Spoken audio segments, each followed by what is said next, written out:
So the first part of modeling something is knowing what we're going to be modeling and why are we modeling it. And what I mean by why is let me put it a different way. What is the purpose of this model? Is it going to be a hero shot? Is it going to be something off in the distance? Is it going to be something that's going to have like a high level of detail? What is it going to be used for? So the shot that we're using this for, which we're going to be working on later on, is going to be this shot here. Character swinging a bat and then throwing their cap. So you can see that there isn't that much detail that would be needed in this cap, really. We see a little bit of the front of it, and then it gets thrown and it has to kind of bend and then bounce around on the ground. That's pretty much it. There's no super close-ups, there's no details of the character adjusting the size of it, using that strap on the back here to make it wider, smaller, none of that. So this is really good because there's a lot of detail in caps. There's a lot of detail in almost any object. So for example, if we look at the cap here, and get my pen right there. So we have all of these little holes and air holes here. We've got that little button on the top. You've got the strap on the back here, and this one's got a buckle, but there's all kinds of different things. You've got the stitching going across right through there, as well as the crease, all the stitching across here. You've got this slightly thicker edge right there. We could put in all of these details, every little nuance, and then we could put the texture in, and ooh, wow, look how pretty it is. But is that necessary? Do we need to do this for this project? And that's an important question to ask, because if we're spending a week, let's say just for the sake of argument, a week trying to model every single detail and make this absolutely perfect, and then the cap is on screen for like 48 frames at a huge distance, like way back there, what was the point? We could have spent a day or just a few hours making a super basic cap that looks good from a distance, and no one would have been the wiser. So for example, if I take this cap here and I'll just put it back there, and now let's go full screen. See that cap back there? Right there? Do we need to put all the details in there? Do we need to put every single little stitch and whatnot? No, you can barely see it. It's in the shadow. So that thing could essentially just be a lump with a texture on it, and no one would tell the difference. I could spend 5 minutes making that and it would be fine. So you need to know what you are modeling this for. This is going to be very different from a scene where, for example, you've got your character and maybe they're adjusting the cap right here in camera, and they're like fiddling around with this and adjusting the size, and you need to have all of this detail right here because they're going to be interacting with it and going to have to move it, all of that good stuff. So if basically we just need to know, what are we doing this for? In my case, I'm going to be doing this for this shot, but I also want to go through some modeling techniques on different areas so we can kind of explore different concepts. So we're going to be kind of doing a mix of levels of detail just to show things. So we've got all of this detail here. Now, exactly half, this is the next thing that we need to do. We've got our cap. We know at this point what we need it for. How do we start approaching it? Well, this is when you have to start looking at the basic form of the object. What is it really that we're looking at?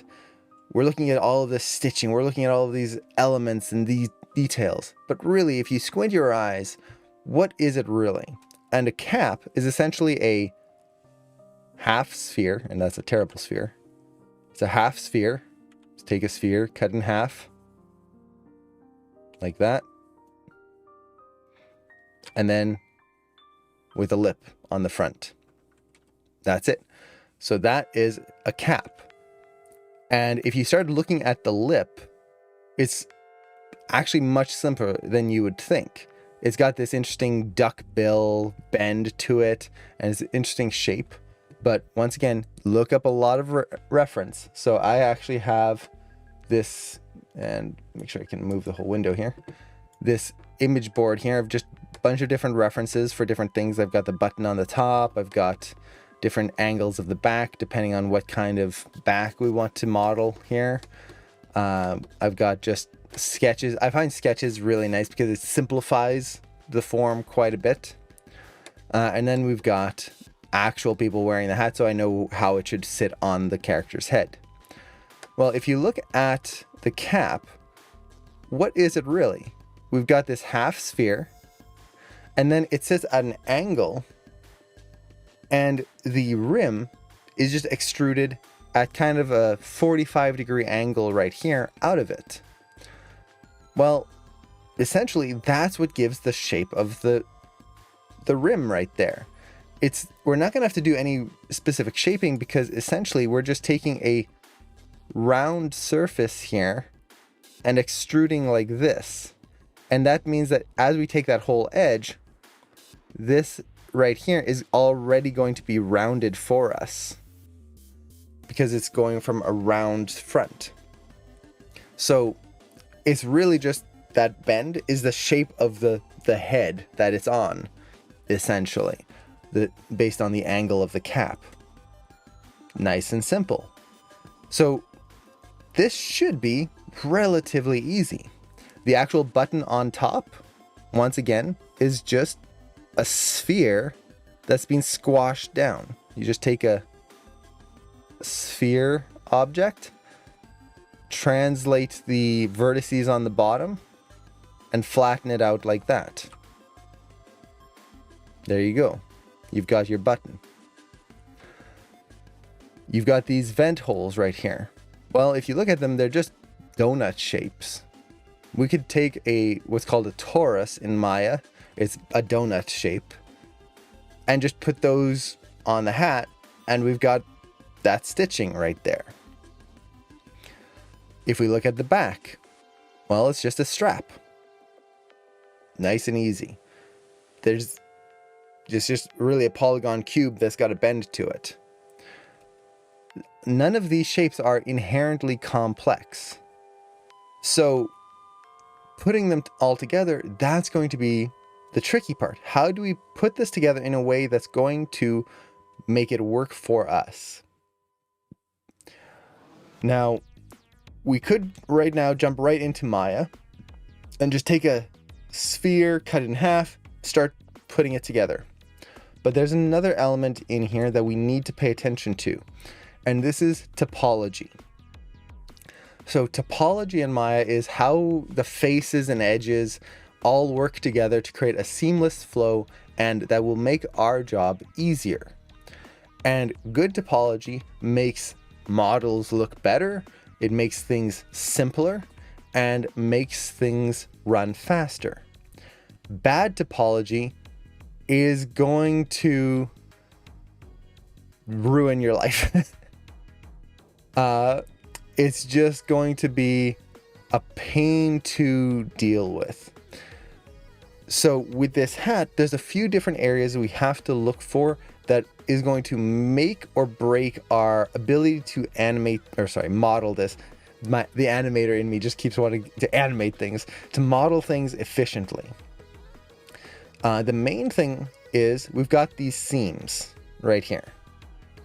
Well, to get these seams and model them in, if we don't get our topology right, it's going to be a nightmare. We might not even make it possible within Maya itself. We would have to do this through texturing later on. If we get our topology right, this is going to be a breeze. We also have this hole in the back if we want to model it. Not all caps have it, but let's say we want to model this. Well, that's going to make this corner here very important to deal with so that we can get a nice smooth transition right here. So a few things that we can think of right now before even jumping into Maya. How do we simplify this? Well, in Maya, let's actually go in here.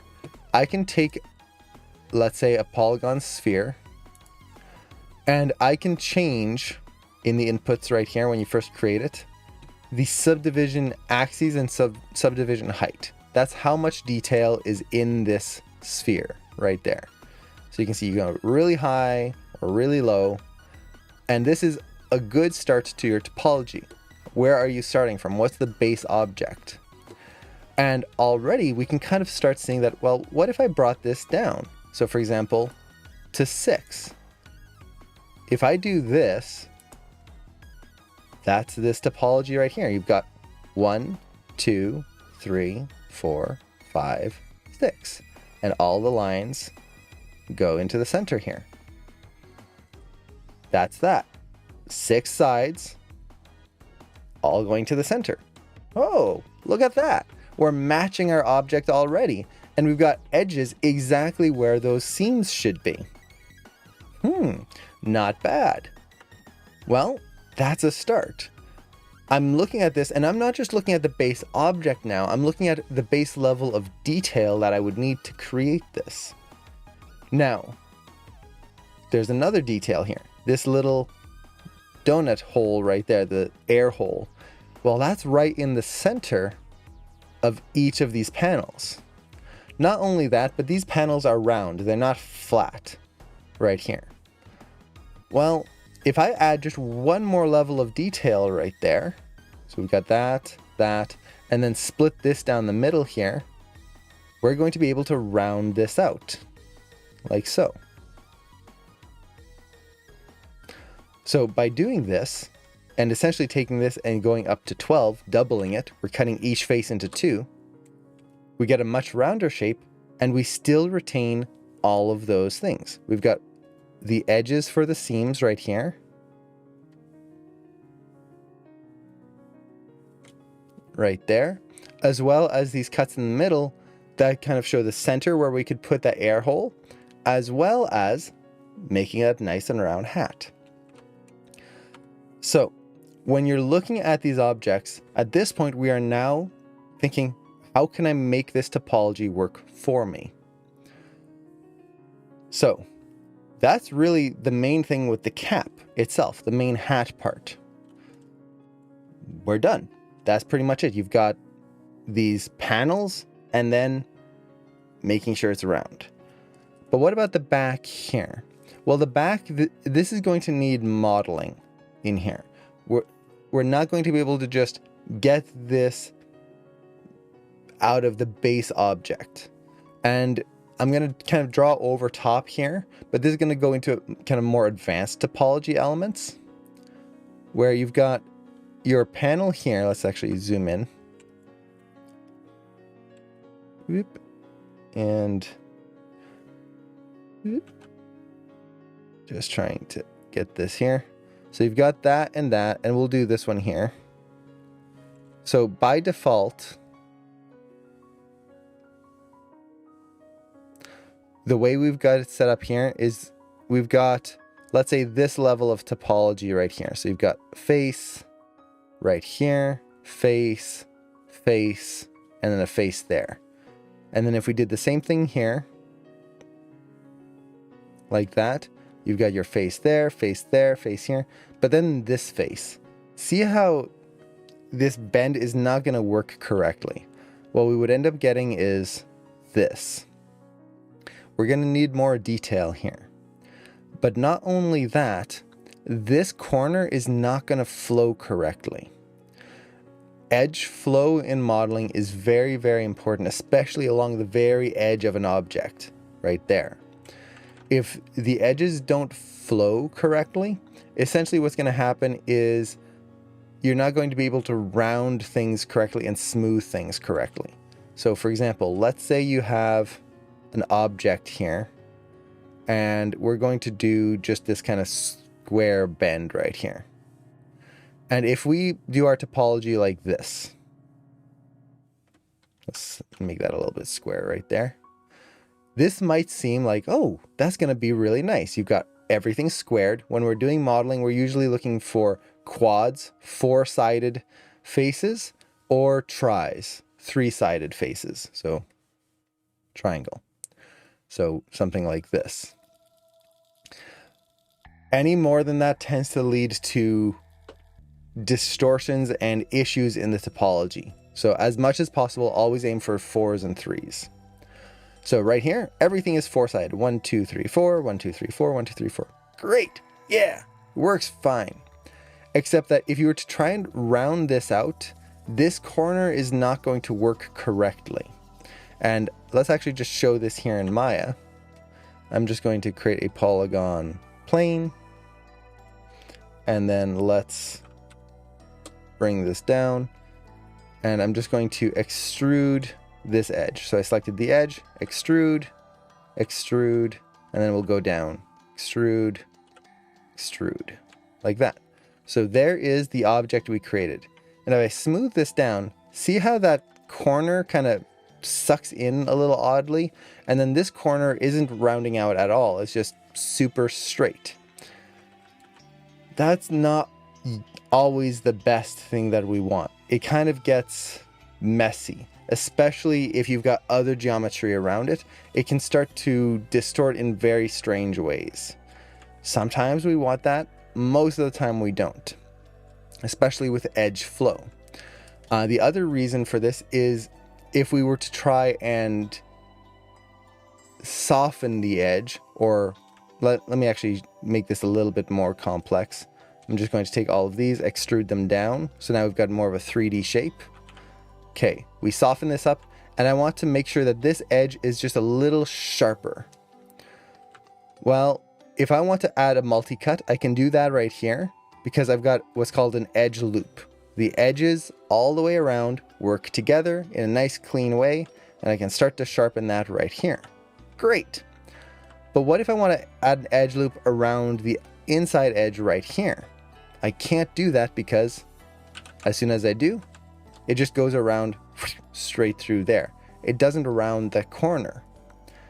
This sometimes is what we want, but other times it can be more annoying and can cause certain issues. So instead, what we want to do is we want to cut the corner. Essentially, instead of having the faces just square like this, you would want an edge going into the corner like that. And this is still quads. 1, 2, 3, 4. 1, 2, 3, 4. Like so.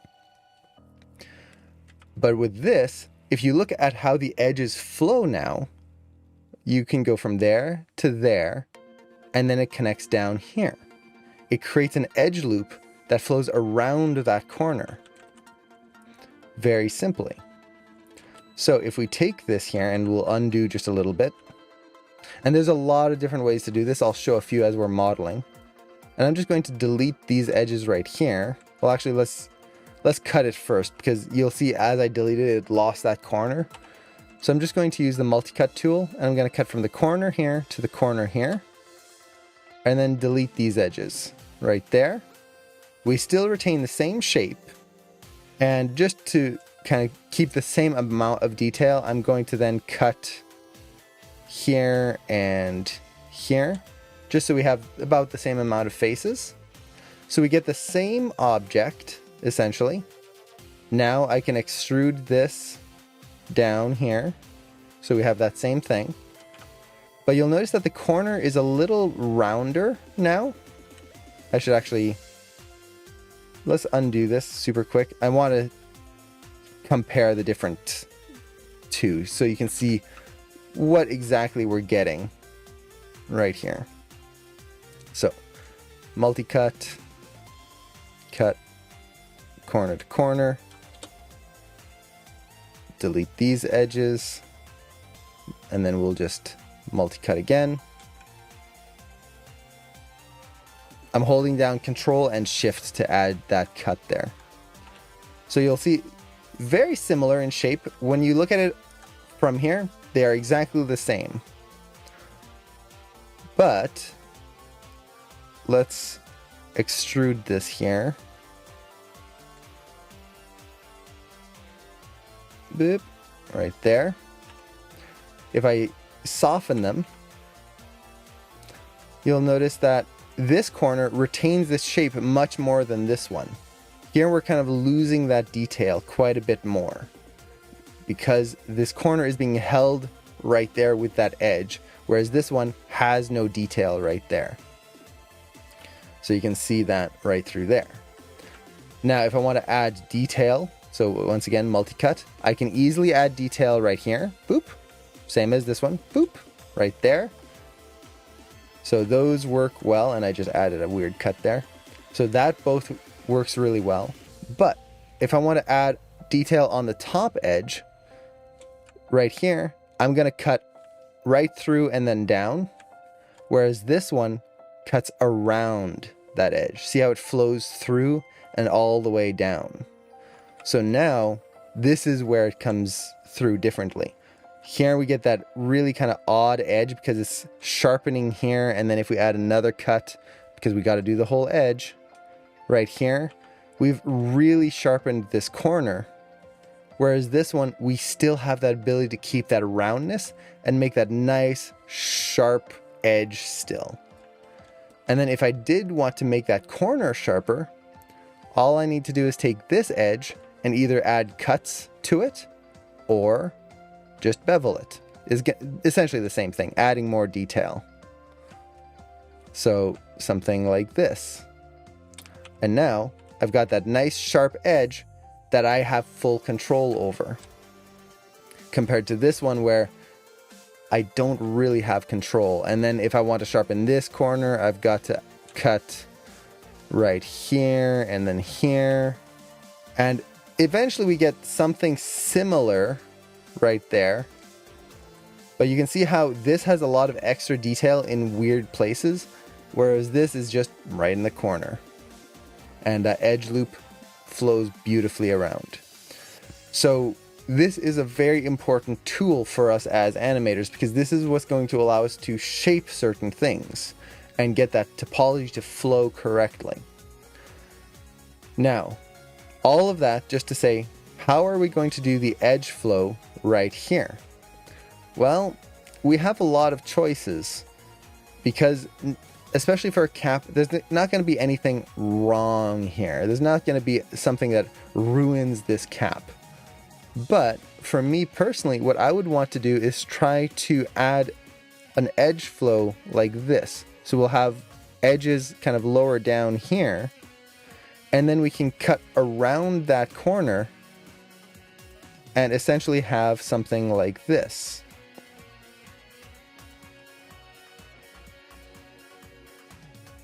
And then we'll just do this here.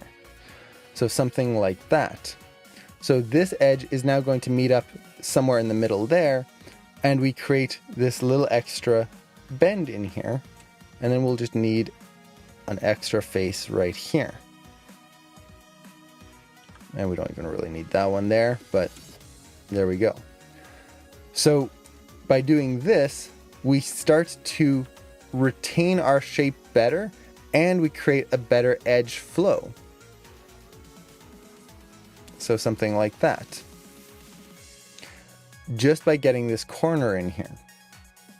And then we would do the same thing on that side. Now, you don't have to worry about all of this all at once, especially if you're just starting out. But as you start to progress your skills as a modeler, you want to start thinking of these things. How can you push the topology to be more detailed and to work for you?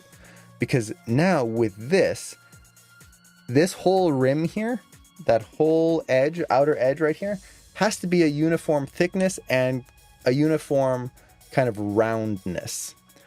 Well, with this topology, I can just add an extra edge loop. Let's do this in red here.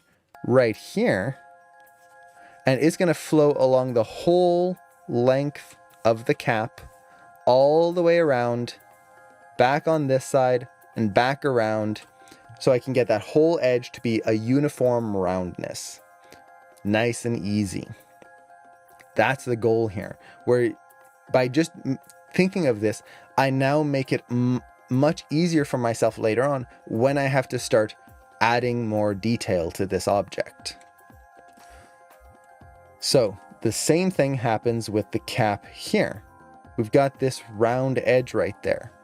Now, when we're modeling this, we will have our edges right here, here, and then our seam down the middle right there.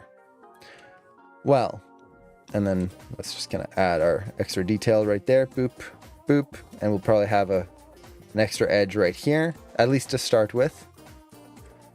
When we take this cap here at the start, all we need to do is take these edges and extrude them out, straight out here.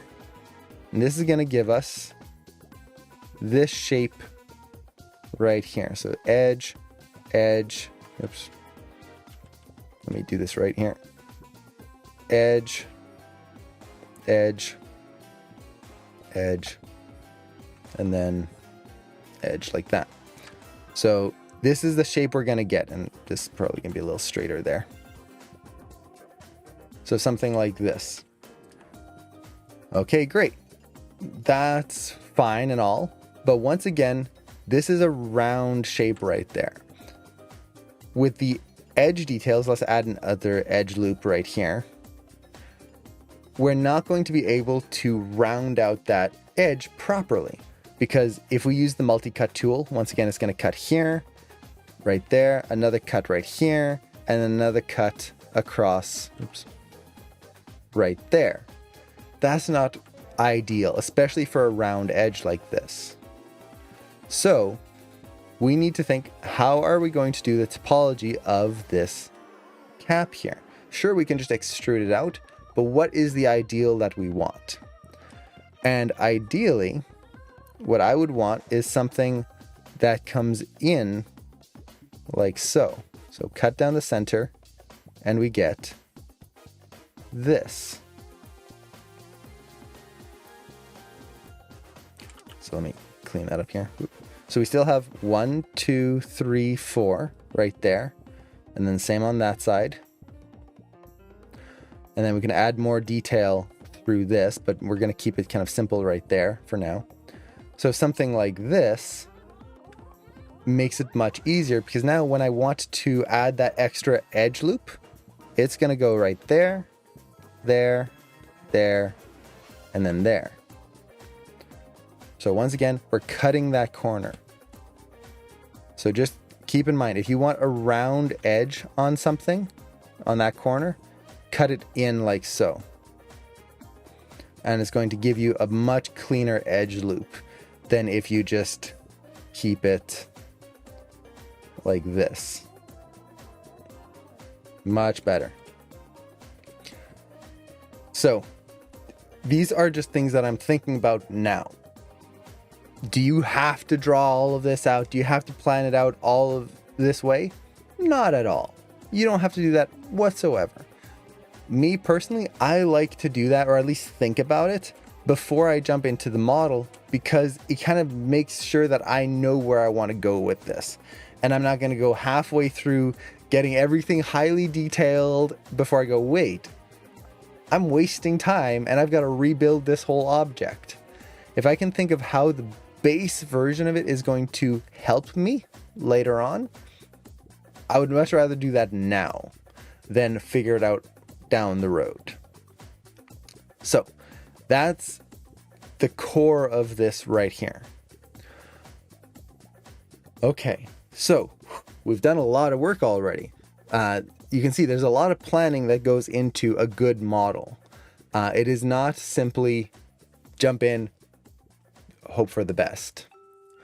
And this is a simple model still. If you start getting into detailed organic things like the face, these get even more important, because you need to have loops around the eyes, around the mouth, all of these things. And let's see, I want to see if I have an image of facial topology. Just to kind of show.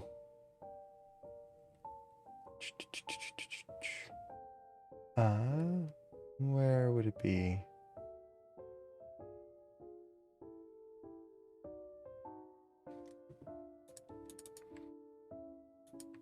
I've got a whole bunch of references here.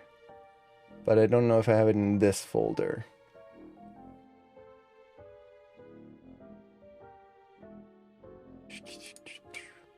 So, no, I don't think I have it in this folder, unfortunately.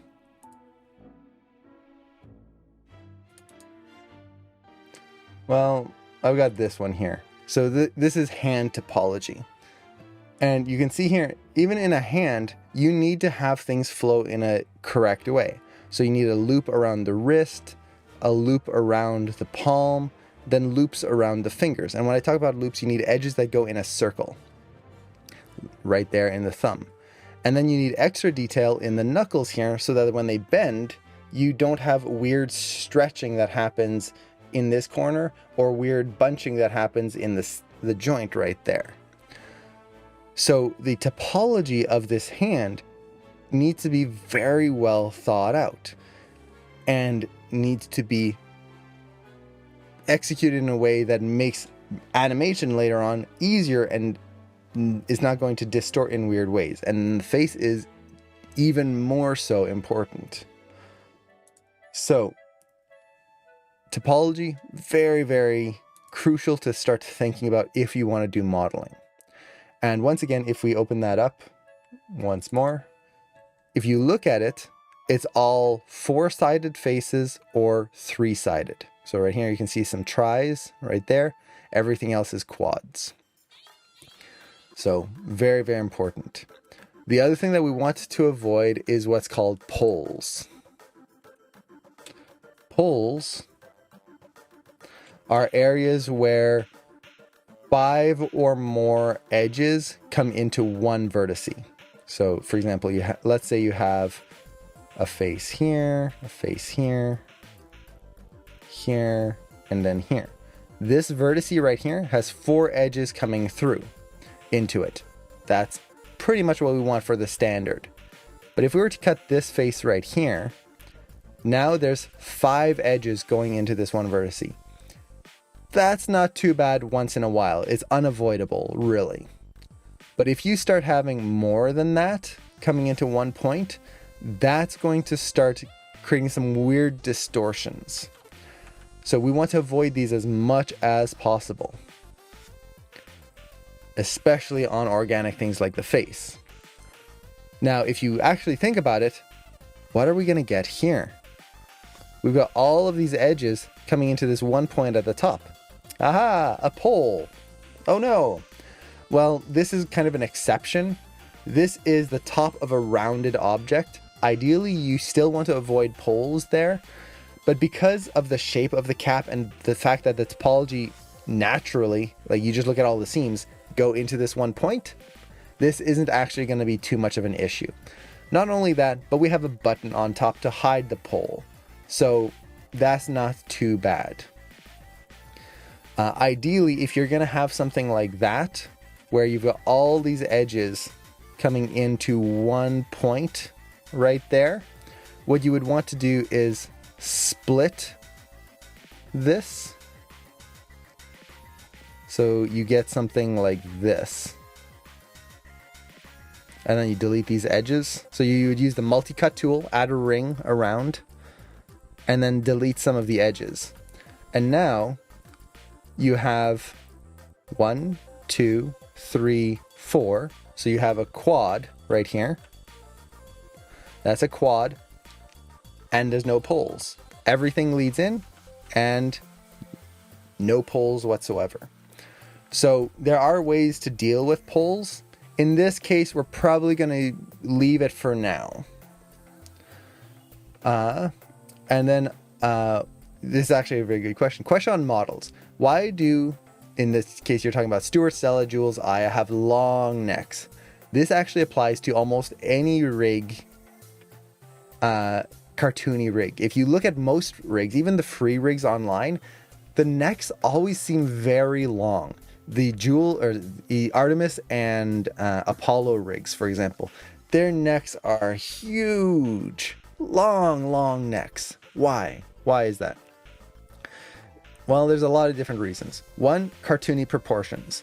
It's just one of those things where cartoony proportions tend to favor long necks because the heads are so much bigger that if the necks were a normal length, the character would look like they're doing this all the time, because proportionally their head is way too big for the length of their neck. So the longer the neck, the more the head tends to look correct for the body, except when you start doing certain poses, especially like poses from the side where the character is leaning forward, and suddenly that neck just looks like, what the heck, is like a giraffe leaning down to get water. It's horrible. So a lot of it is proportional. There is also just kind of rigging things. Sometimes it's easier to rig with a longer neck. It gives you more controls. But either way, when you have a character with a long neck, and this goes with characters with any cartoony proportions, and really characters in general, don't be afraid of shortening the neck for certain angles. So for example, a character might look correct from the front, because you can see here how my chin covers a lot of my neck here, especially based on my head angle. My neck only looks like it's like this short right here from the front. But if I turn, suddenly you see the back of my neck, and it's like almost 4 times longer if I didn't have my headphones in the way. Now imagine that with a character that's got a really long neck. Suddenly it's huge. Well, as the character turns, or especially in a fast motion, you can just take the head and push it down slightly so that on that side view, you shorten the neck. That way it still looks appealing from the front and they don't look like they're doing this the whole time. But then from the side, you're not getting giraffe neck. This is where we need to pose characters to the angle of the camera. And we don't want to go so far that the proportions change and is noticeable, but just so that we keep that appeal in there. And sometimes you're going to have characters that just don't look good from certain camera angles. This happens a lot in films. Some characters, you turn them a certain way and they can be the most beautiful character, most appealing design. You turn them to the side and it's like, oh my God, it's a monster. Well, we try to keep them facing the camera in that case. Don't let them get to the side. So yeah, it's kind of common, especially for more cartoony proportions. So just shorten the neck in those cases that you need to. And it's just a little bit. Don't go too far. There's no problem with that.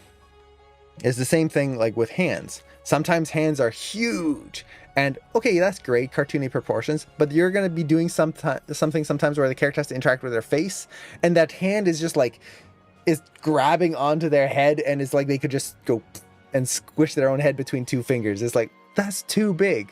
Well, maybe scale it down for that one scene, just a little bit.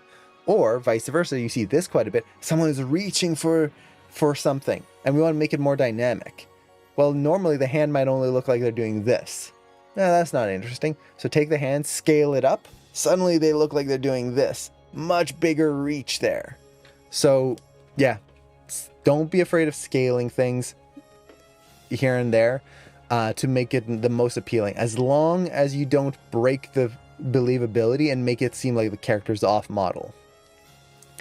Yeah, and morphing the model based on camera angle. You see this a lot with anime rigs. So when I say anime, it's like that 2D style of rigs, but you usually see this with like CG anime films. From front, let's see if I can find a good example.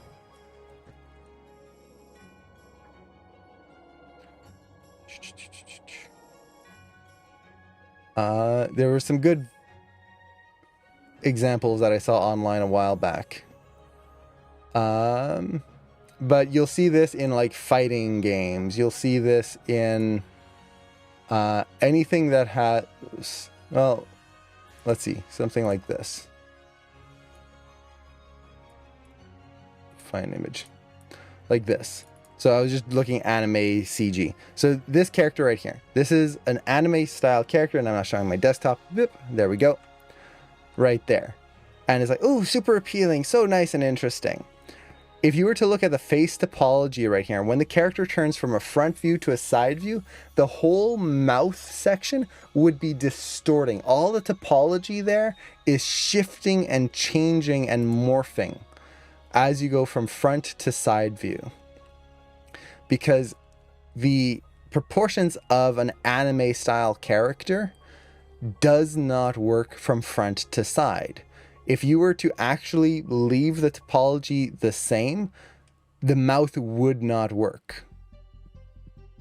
And I'm trying to think of the image that I saw here that shows that. Where? Trying to think what I could search for that would find it. I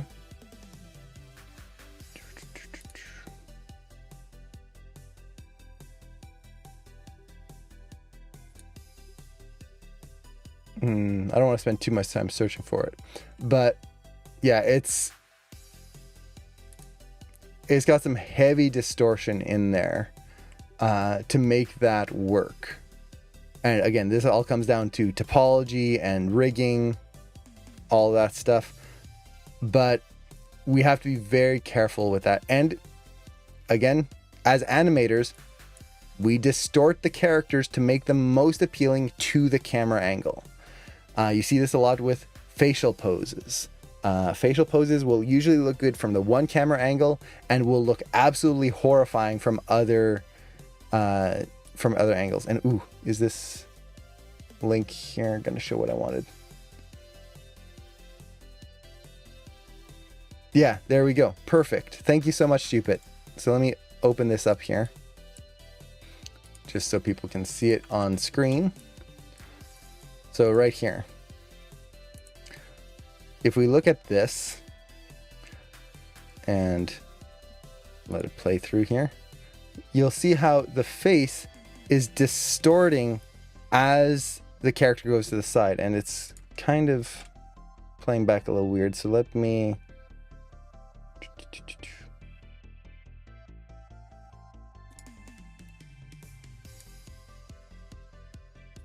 Let's see. I would like it if it didn't pop back so quick so we could actually see it properly. But you can see a little bit how that face, especially the cheeks, are distorting. The nose is even switching lengths, all that. It's part of that process. And that's totally normal. So let's actually see here. I think I can...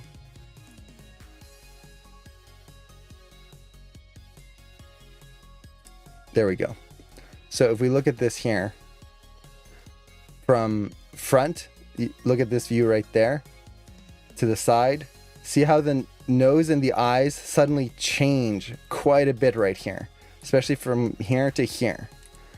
Now, from the actual perspective view, the character looks fine. Like, yeah, there's no change. Here, their eyes have suddenly crossed. The nose has changed angle completely.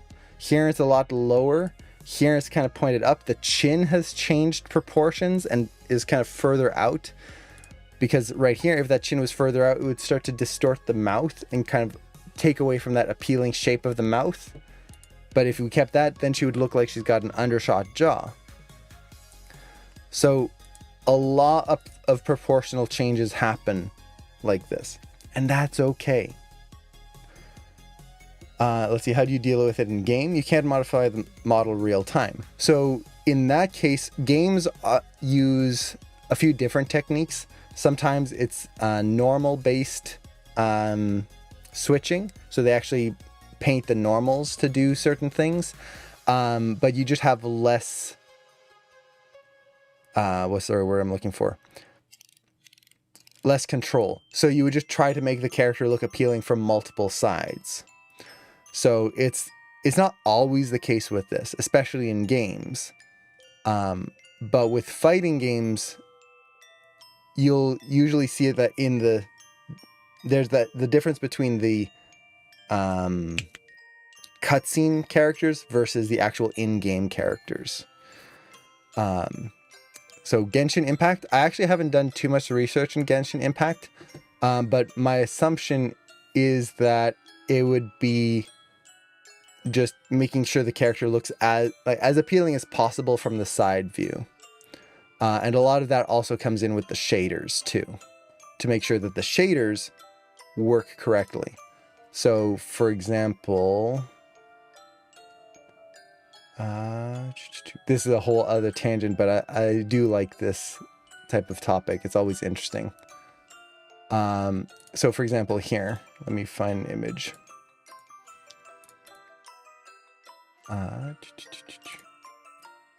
Trying to find a high-res version so people can see it properly. So when you're rendering characters in a CG environment, one of the big things is that based on your rendering technique, and I can't find any high resolution version of this. It's just super tiny. Okay, I'm just gonna open it up here and we'll zoom in. Okay, this is a horrible image, but hopefully it gets the point across. So if we look at this, this is a CG model that is then rendered to look nice and anime and nice and cool. If you look at the base model, it's kind of horrifying. It's not that interesting. It's got weird, like, sharp edges in weird places. The nose feels super pinched in a horrible way. It's kind of creepy and alien looking.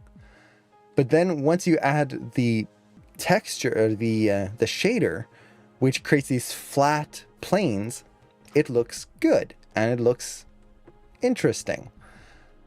So Genshin Impact is using more of this. It's the shading that is making these characters super appealing. This toon shading.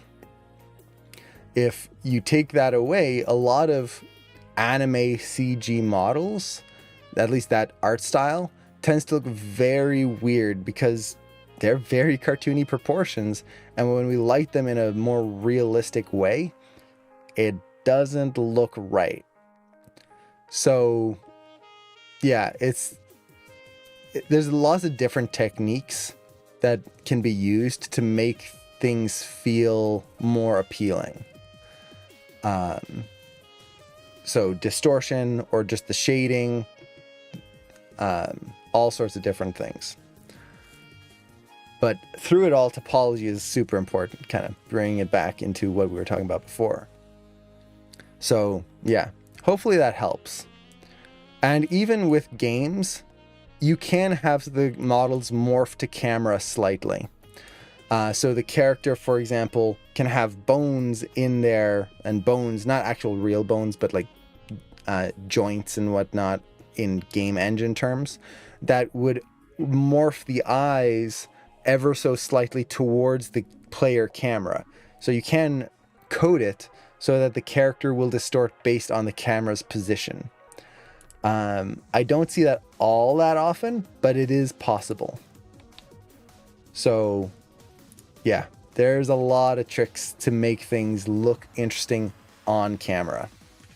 So again, kind of wrapping it all around, you as animators, this goes for all of you in Animation Mentor and anywhere you're animating, when you are posing your characters, you need to pose them to camera. And sometimes that means scaling up the hands a little bit, scaling down the head, scaling up the head, moving the neck slightly, making it shorter, making it longer. We're not going so far that the character looks off model, like we saw with that a character Belle, I believe it is, where as she turned to the side, she didn't look like a totally different character. She looked like the exact same character. We're just trying to push the appeal from that angle so that they look the best that they can from that angle. Because rigs are weird, and especially cartoony characters have really weird proportions, and if you're not careful, you'll move them to the side and suddenly they look like they've got a giraffe neck and it's weird. So yeah, be very careful of those types of things. And we always have to be aware of those. And there's actually a project that I worked on. It's not a big project. It was just a short little thing that I want to kind of do a walkthrough on how I pushed those. But I just have to wait until it kind of gets released. Again, not a big project. It's more just a pose thing. But it still incorporates a lot of those elements. So with that, let's jump back in here and get back to our cap. So at this point, we've got most of the things that we want pretty much settled. We know the basics of how we want to model this. There's one last thing that we need to think about though. And that is, how do we fit this cap onto a character's head? How do we make sure that this cap fits on the character that we want it to without having to resculpt the whole cap or deal with, like we just talked about, weird cartoony proportions? We could model this cap based on these images and make it 100% realistic, but then you put it on a character's head, and if that character has cartoony proportions, that cap might not fit whatsoever. No matter how much you try to distort and scale and try to move it, it's just not going to fit on their head because, hey, they're not human and they've got really cartoony, weird proportions. So how the heck do we get that to happen? How do we get that to fit on a character right from the start? Well, this is going to be really based on what is, again, the purpose of this cap. Is this going to be a multi-purpose cap that should fit multiple characters? In that case, we want to kind of model a generic cap that should generally fit most of the characters, and then the animator can kind of distort and fit onto the characters as needed. Or is this going to be a cap for this specific scene and this specific character, and no one else is going to wear this cap? In that case, we want to fit it to that character. That's going to be the important bit. For the way I'm going to model this is going to be a specific character's cap. This is going to be one character is going to wear this. No one else is going to need it. So I want it to fit them as closely as possible. Okay. How do we do that? Well, let's kind of go over a technique that you can use to fit things onto an object.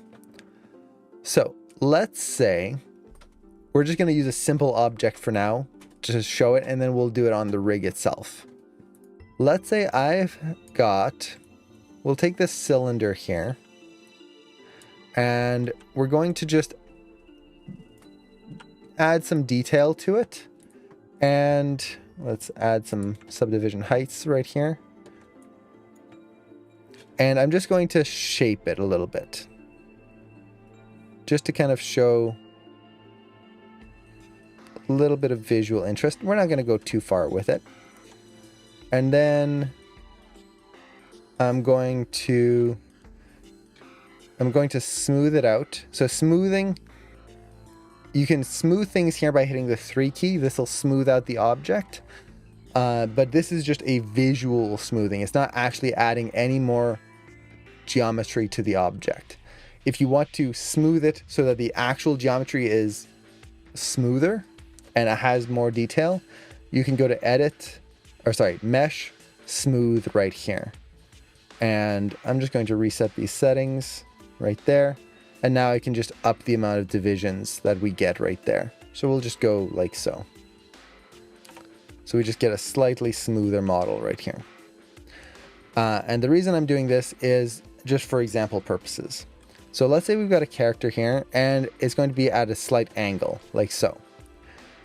Now we've got this weird little character, and what we need to do is we need to add a belt around this character. A belt that wraps around the character and fits them. Okay, great. That's easy. I can just use these edge loops. I'll just take this, use this as a base. Great. Okay, sure. But what if the belt doesn't follow the edge loops here, but needs to be horizontal right here? So let's actually rotate this even more. It needs to cross from left, this point right here, across straight up to this point right here. Not only that, it has to fit across the characters, has to be snug on them. How the heck do we do that? So just to kind of show an example here, we're going to take again a polygon cylinder. This is going to be our belt object right here. And to make it a belt, I'm just going to delete the faces in the middle right there. And we have to have this fit across the character this way. How do we do that? That's going to be a pain. That's going to be a nightmare, because now I've got to scale this in here, and then, oh, these edges are cutting through. So, okay, take the vertices, and then I've got to move this out here and move this. Already I am bored, and it's going to be a pain, and I hate this. This is going to be a nightmare. So how can we make this a little bit easier on ourselves? Well, in Maya, there's a term called live objects. Live objects are objects that can be, I guess you could say, in a sense, drawn on.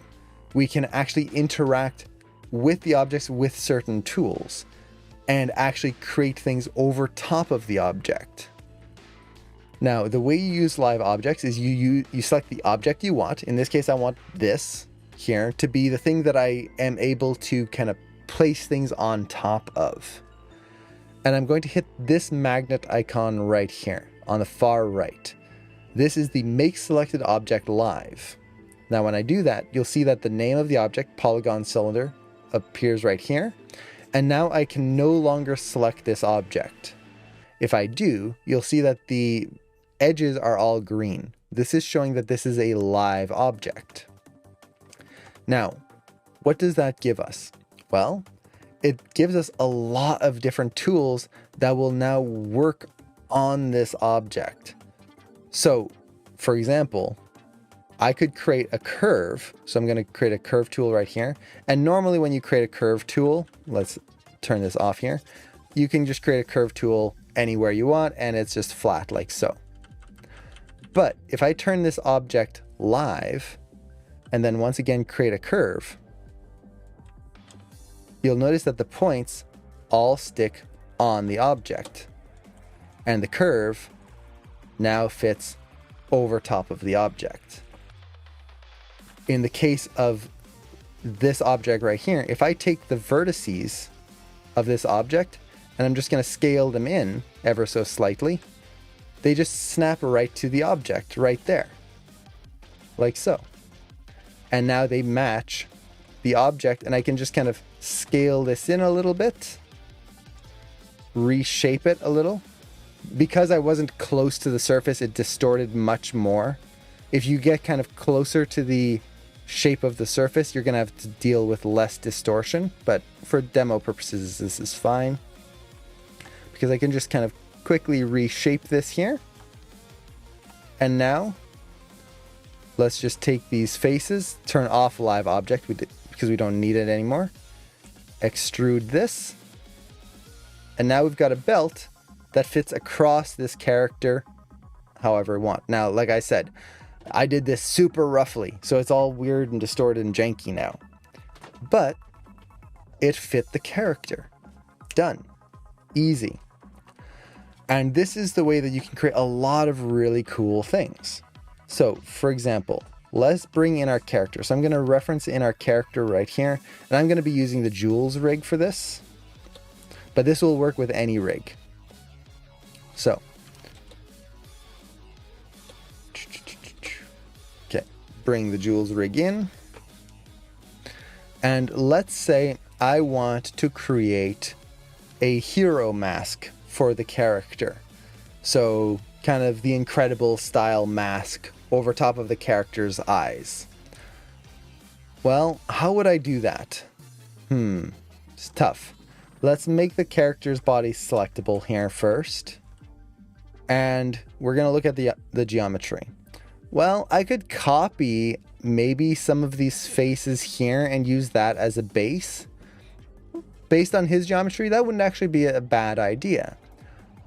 But what if I needed a hero mask that wasn't just the Incredible style, but more of a Batman style mask? Or maybe just some sort of band-aid that wraps around his nose and sits on top of his nose. How can I do that super easily? Well, take the object, make it live, like so.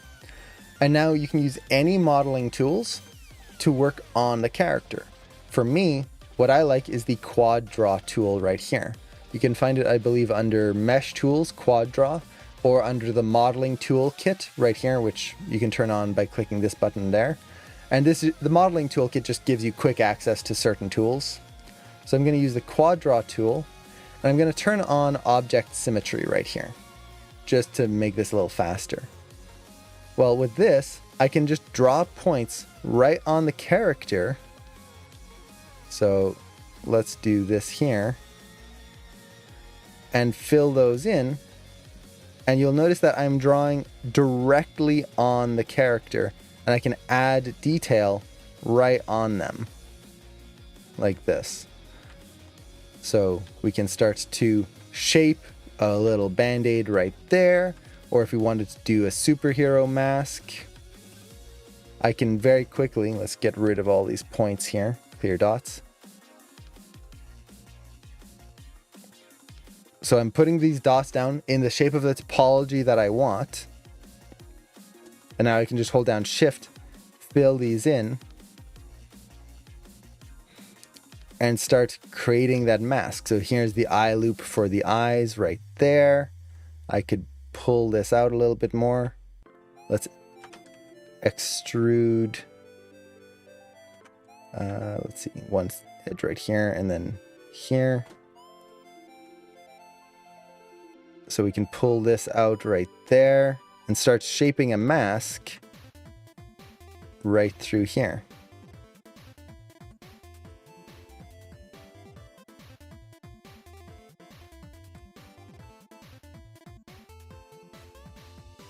There we go. So you can start to see the shape that we're starting to get there. And we can just keep going and model this whole thing right on his face how we want. So again, this is where topology would come in really handy. This edge right here, this is not what we want. We were talking about nice smooth edge loops. That's a terrible edge loop. So I would want to do something like this right here. See how that flows much more cleanly? Now there's a pole right here that we were talking about. As long as that pole is in a place that's not going to have a lot of detail, like a lot of movement, it's fine. So edge of the nose right here is fine because the nose doesn't usually move up here. It's bone and cartilage. So as long as that's there, I'm good. And I can just add more detail around here. So yeah, this is a really cool tool. And I can just draw right on the character. Let's not go too far with this. Once I'm done, turn off Quad Draw mode. And then I'm going to turn off the live surface. I can just take these faces, extrude them out a little bit. You'll notice I didn't have enough detail right here. So we're getting that little bit of cutting. But we've got that mask that we can start to use. Right there. So let's actually sharpen the edges here just a little bit. Again, this is where topology is very important. See how if I double click on this, it only selects that edge instead of the whole edge loop. You would want nice clean topology for this. But I can cut it here and here. And now we just sharpen that edge right there. And we get this cool mask element that we can just kind of place on our character like so. So, and then to connect the mask to the character rig. So I would want a little bit more detail here. It's not gonna distort correctly. But if I wanted this mask to now move with the character's face, what I would do is add a wrap deformer. So you select the object, then the character's face in this case, go to deform, wrap deformer right there.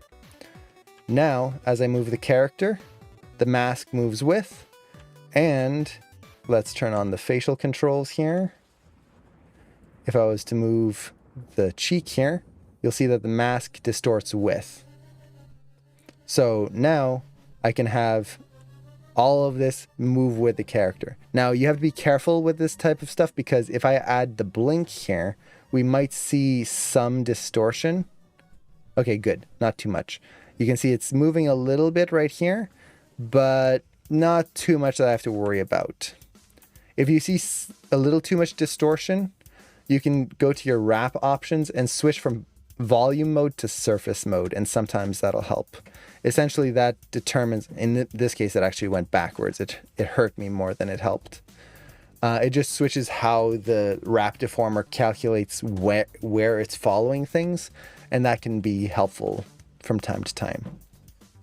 If it was moving too much here, I would just take these edges, move them further away, and then do a new wrap to it. So yeah, that's basically it. And you could do a beard, you can do whatever you want on this character here using something like this. Now, why is all of that helpful for us right now?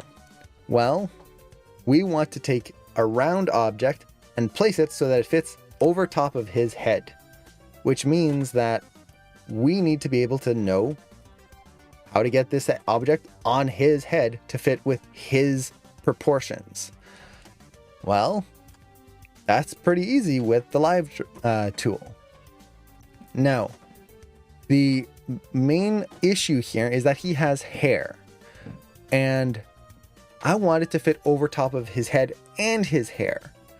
But the problem here is if I select both of these, I can't turn these into a live object together.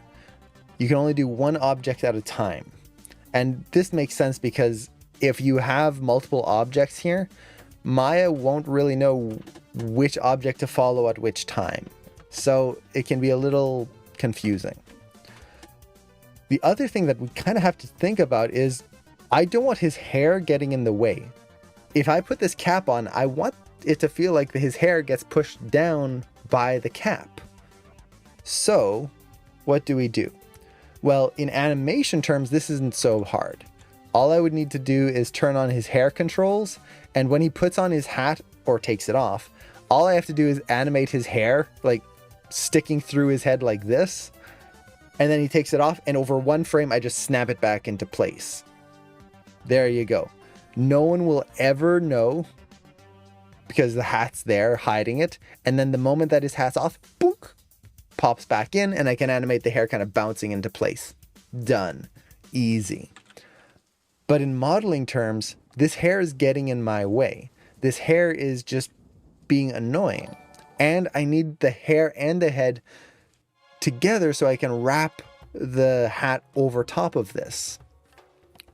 How do I do this? Well, what I'm going to do is I'm going to take the hair and the body here, and I'm going to duplicate it. I'm going to create a new object out of this. So I'm going to select both of these and hit Control D to duplicate. You can also go to Edit, Duplicate right here. So duplicate, and now you'll see I have this new copy of the hair and the head. But the issue right now is that they're inside the Joules rig, contained within the hierarchy. That's a pain to get to if I want to use them. So I'm going to hit Shift P or Edit Unparent right here, and that'll pull them out of the hierarchy and bring them back into the main area right here. Okay, good. Now, just for the sake of this, I'm going to turn off the visibility on the main rig, so we just have this, and it's really creepy. So just for the heck of it, because I don't want to have to look at a creepy face the whole time, I'm going to take his eyes too and duplicate those. So just make sure I have his eyes selected right here. Make sure I don't have anything else selected. Oops, there we go. Double check. Okay, so I'm going to duplicate those, hit Shift P to unparent them, And I did duplicate some extra controls. Oh, well. There we go. So let's turn off the visibility of the rig there. So that's a little better at least. And then once again, we can only wrap things to one object. So what I want to do here is first get rid of this extra hair. I only want the hair on the back of the head here. Everything on top, all this loose hair, it's just kind of getting in the way. The hat's gonna flatten all of this down. I don't need to worry about it. How do I get rid of it all? Well, there's a few different ways. If you actually look at the way this is modeled, every hair strand is its own strand. You can see right there, separate strand, is not connected to anything. So what I can just do is go to faces right here, double click on the main massive hair right there. By double clicking, it'll select all the faces that are connected. And then holding down shift, I'm just going to click and drag, and that's going to swap my selection. Anything that was highlighted is no longer selected, and then vice versa. So now I've just selected all of these extra hair strands. Delete. There we go. It's going to look a little weird until we get his cap back on. But now we've got bald Jules. Poor guy. I lost all his hair. The stress. It's terrible. So we've got essentially what we need right now. Just the back of the head so we can fit the cap to the hair right here, as well as the body. But they're still two separate pieces. Yeah, it's terrible. When your eyelashes and eyebrows just go along with the top of your hair, it's like not a good time. So we need to connect these together. The way you do this is take both of these pieces of geometry, and I'm going to go to Mesh, Combine. This will take both of these and make them into one piece of geometry. Technically, they are still separate, so if I select all the faces here, you'll see that it's still its own piece, like that. But in Maya's terms, it is one object now. And just to clear things up, I'm also going to go to Edits, Delete by Type History, just so it doesn't have any residual issues, just to make sure. I could have also done the eyes, but don't really need them right there because the cap's going to be sitting on top of his head. Okay, so we've got this. Yay!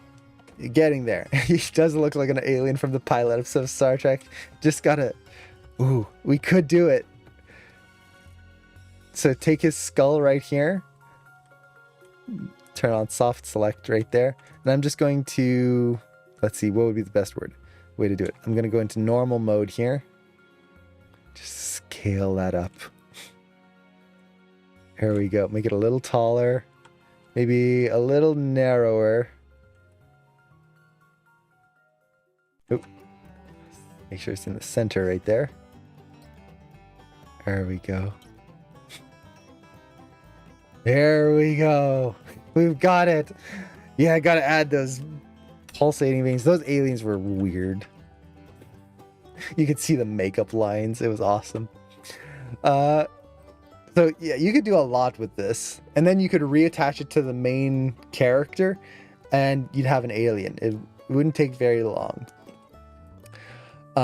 So with this, we've got this in place. It's one object. We can now turn that into a live object if we want. Boop. There we go. That whole thing is live, which means we can draw over top. Nice. But before we do that, we need our base cap.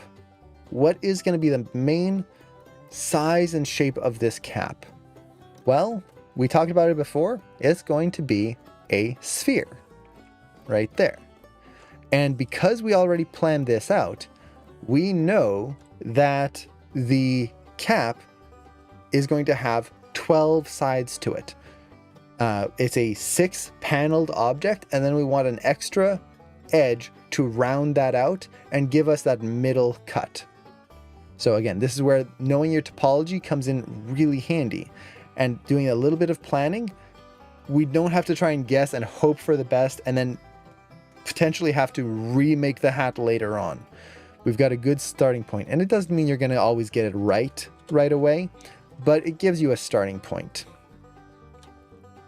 And I think I'm going to turn down the subdivision heights a little bit, just so we have a little less detail. So maybe let's go 8.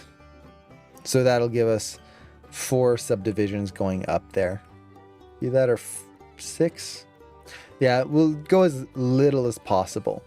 This is an important bit in modeling, is you want to have as little topology as possible when you start out, because it's going to make changes much easier to do than if you have a ton of topology and a ton of detail and have to try and make one small change. It's a pain. So start low and then build up as much as you can. Don't go too low. And topology is the flow and detail of the edges and faces of an object. So how much detail is there? So in this case, how many faces are we dealing with? So we want to tone that down. And you'll notice that this doesn't really look too much like a hat right now. It's not great. Now, before we start to just wrap this on here, one thing I want to do is make sure I get the angle correct for the cap. So this is again where reference comes in really handy. If we look at this, most caps, at least where the rim of the cap meets the cap itself, it kind of meets right at the hairline right here. And then it goes back kind of at a 45-ish angle right there. More maybe a 30-degree angle. Honestly, the angle itself isn't super important, but as long as we kind of get the overall structure in there, and you can see here, this a much more extreme angle right there. But it all kind of meets right here above the eyebrow, right there. Oops. And then, so that's going to be this line right here. This point is the point that the cap rim is going to pull out from. So this would actually be a little narrower right here, like more a little like that.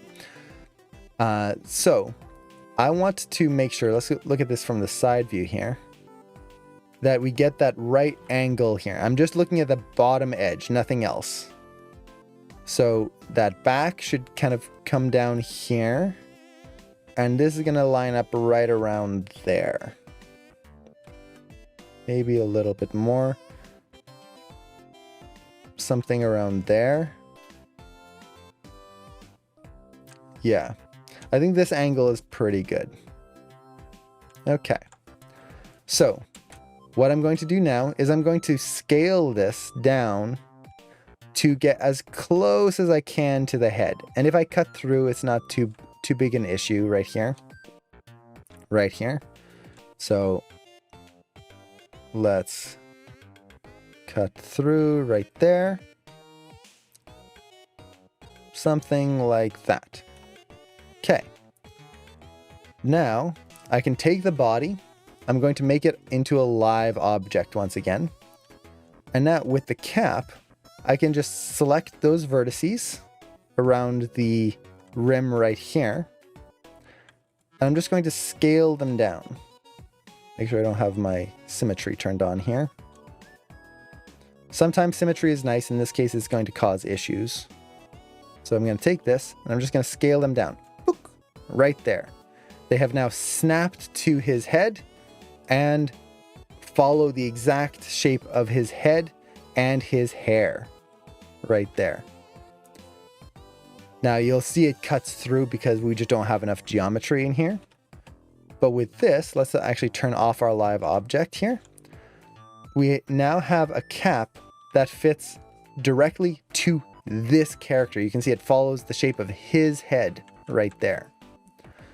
Now, right now it's sticking through his head, so that's not too useful for us in terms of modeling. So what do I do now? Well, I need to make it a little bit wider. So we're going to be modeling the outside of the cap and then extruding it in so that we add that thickness.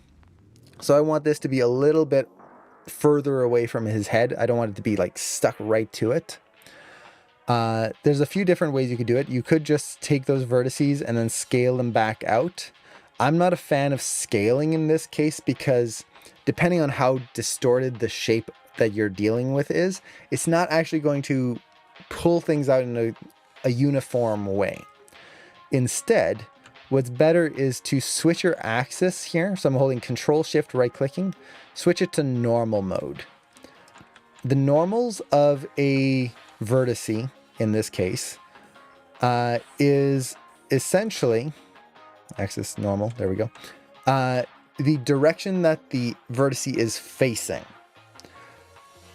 So if we move the normal, this is going to pull every face out in the direction that they are kind of pointing out from the surface. So it makes a very uniform direction regardless of the shape of the object.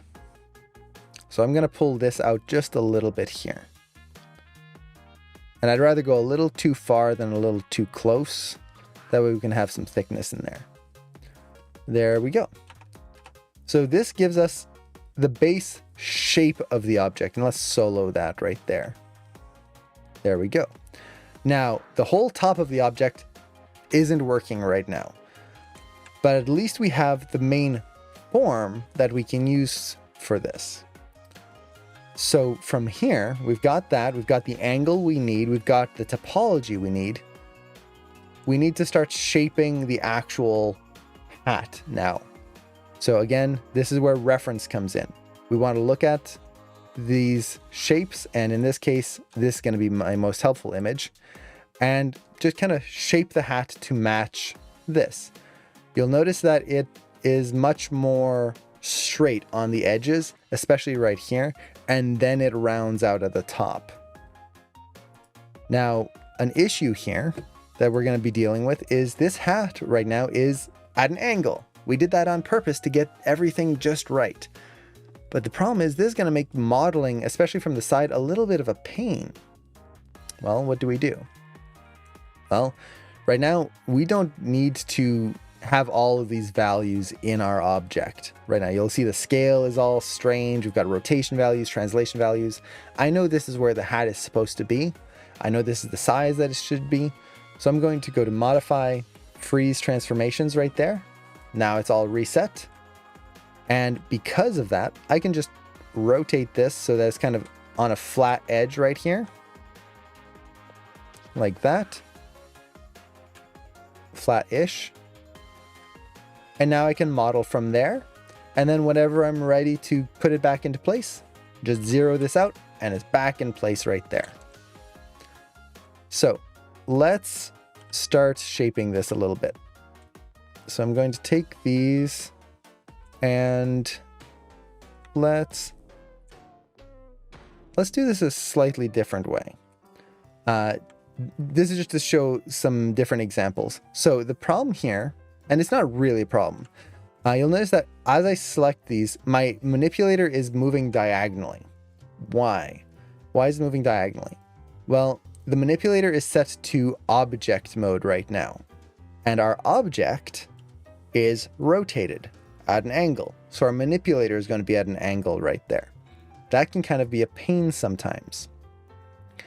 So what can we do? Well, we can switch to world mode, and that'll do it. Or, and this may or may not work, we'll see. It depends on how the object is set up. I can group it instead of moving the object itself, and then rotate the group right here. And then if I take my object, it should actually do the same thing. Object mode, world mode, yeah, so same thing. But I'm going to actually do it this way, because now if ever I need to reset this, I can just zero out the group and not the object. The object kind of stays untouched. Okay, so let's take this here and we're just going to shape it.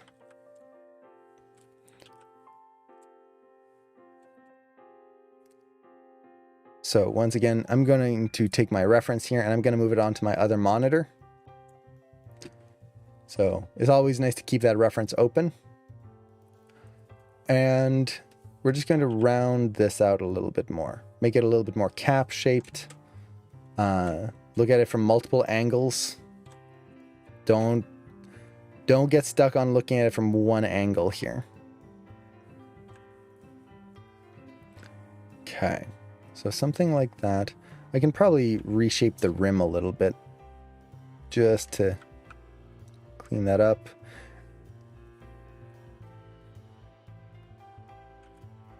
Round that out slightly right there. Maybe round this out just a little bit right here. So I'm just kind of pushing the edge flow right there. Okay, and let's actually isolate this. So you'll notice I keep pushing this button. It's a square with a little cursor next to it. This is the isolate select button, and essentially it just isolates the object. Whatever you have selected, now that is going to be the only object that is visible. And this is a very, very nice button for just getting things where you need it to be. Now, since we want this hat to be symmetrical, the other thing I can do is turn on object symmetry. And now this will just make it a little easier for me to move both sides at the same time without having to try and select through all the time. Okay. So we've got this a little bit better, but we just don't have the detail we need right now to really shape it correctly. So we add more detail now, but we only add as much as we need. Don't go overboard with this. So I'm going to use my multi-cut tool, and I'm just going to add a few cuts right there, along the edge here. This will help me shape this a little bit more, but as you can see, only as much as I need. And then let's kind of pull this out here to round that shape out. Same thing here. So this should be a little bit straighter right here. I'm just looking at the side profile right now. And then maybe pull this in a little bit more. If you wanted to, you could also bring in an image plane to shape it in there too. So this is the side view. Now let's actually go from the front view here, get that done, and then we'll really refine the side there. There we go. Okay, so from the front view, it should be kind of straight there, and then round out. That's a much better shape already. Maybe a little bit further in here. I think it could be a little rounder. Now, I'm not going to worry too much about the shape because it has to fit our character. So I'm not going to try to match it to be a specific, like, this is the cap shape. It has to be exactly this. No, just getting it close enough is going to be fine. And then we're going to add a little bit more detail at the top in just a second. But now from the side view, let's actually just double check where's our front. So turn off the isolate select. Okay, front's this way. From the side view, the big thing with the cap is it's got kind of a lean to it. It's not straight up and down. So I can take the edges here, and I'm just going to take the whole top edge here, turn on soft select. So you can do this by hitting the B key, and then you can adjust the range by holding down the middle mouse, or holding down B key and middle mouse dragging. And this will allow me to move the whole top and kind of make a soft gradient selection. And if you want to adjust that gradient, you can adjust it right here in your tool settings. And essentially what I want is just to move this back ever so slightly and kind of rotate it. So we do something like this. And we're just kind of giving that front edge a little bit of an angle right there. Now it's not going to be perfect. I'll have to make some adjustments here to kind of refine that form, but at least it gives me kind of a overall line right there. So that's feeling a little bit better. We're starting to get that cap shape. Let's add another cut at the top here. Now, the problem with adding a cut at the top is we have a pole like we were talking about before, right there, that's a pole. And if I try to use the multi-cut tool, it won't cut here because technically there's no edge loop to cut from. So when you're dealing with something like this, there's a few different things you can do. Oftentimes what I'll do is I'll take these faces here, I'll just extrude them and then offset the faces like so. And that'll create an extra edge loop for you. You could additionally select the edges right here and then just bevel them like so. And that'll get you that extra edge loop that you need. So we're going to do that.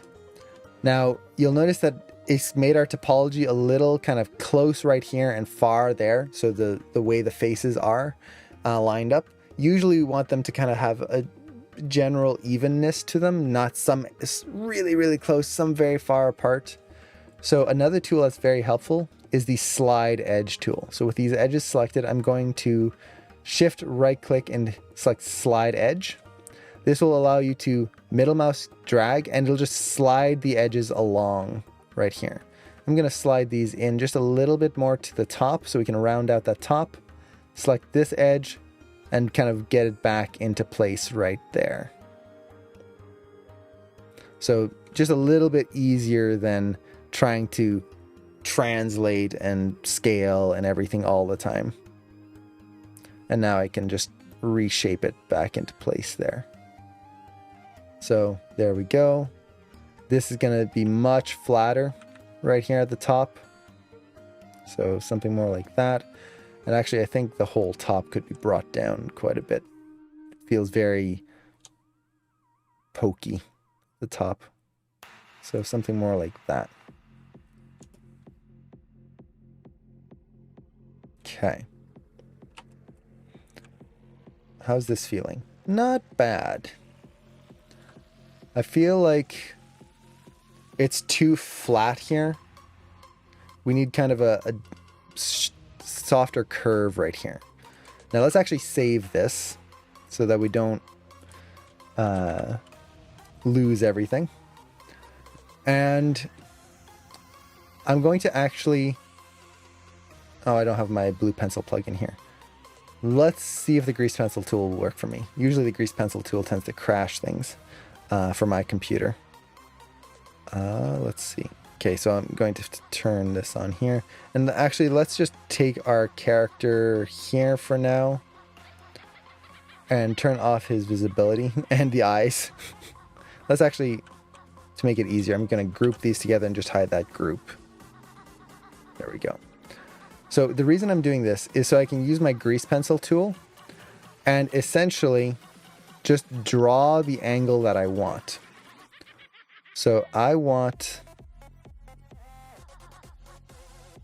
Let's see.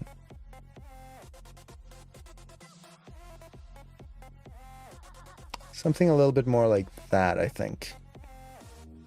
I think that's going to be a little bit more of the form we need.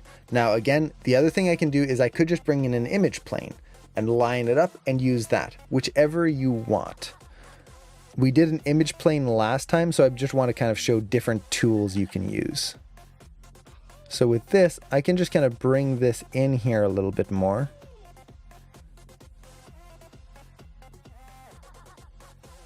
And I'm not going to use this as like the master guide. This is exactly the angle I want. I must match it perfectly. No, I'm just using this as a kind of template so that I have something to go off of versus just eyeballing it and hoping for the best. Okay, so that's feeling better, I think. So if I soften this up, yeah, that feels a little bit better. It also feels slightly tall.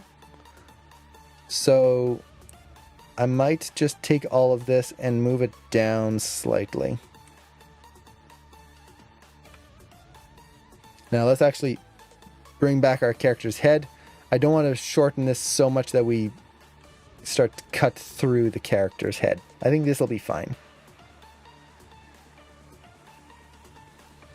Okay.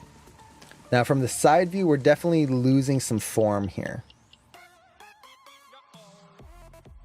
So let's bring this in here. And start to round things out just a little bit more.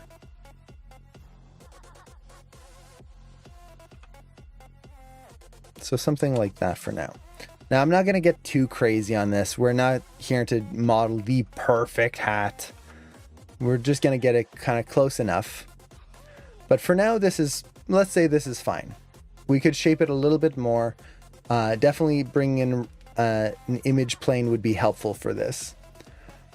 Now, what's our next step? Well, there's a lot of steps that we could take for this. We could start refining the model of the cap here.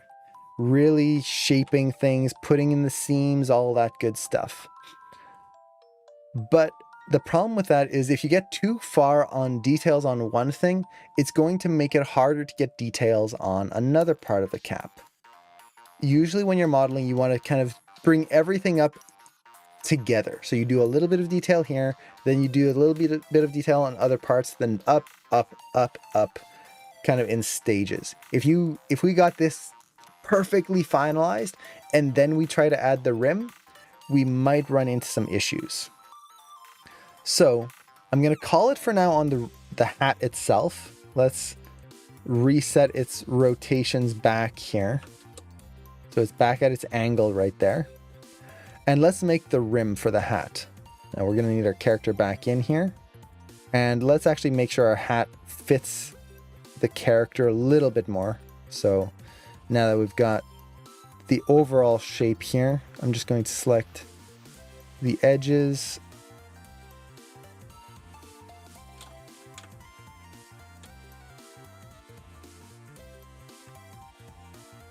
And let's actually bring that out just a little bit more here, and just make this cap overall slightly bigger so it fits him. Once we have more detail, this is not going to be such an issue. We're going to be able to fit this a little bit better to him. Right now it's such low detail that it can't wrap around the actual shape of his forehead right there. But this is fine for now. Okay. Just looking at the overall positioning right now. See if that feels good. Okay, cool.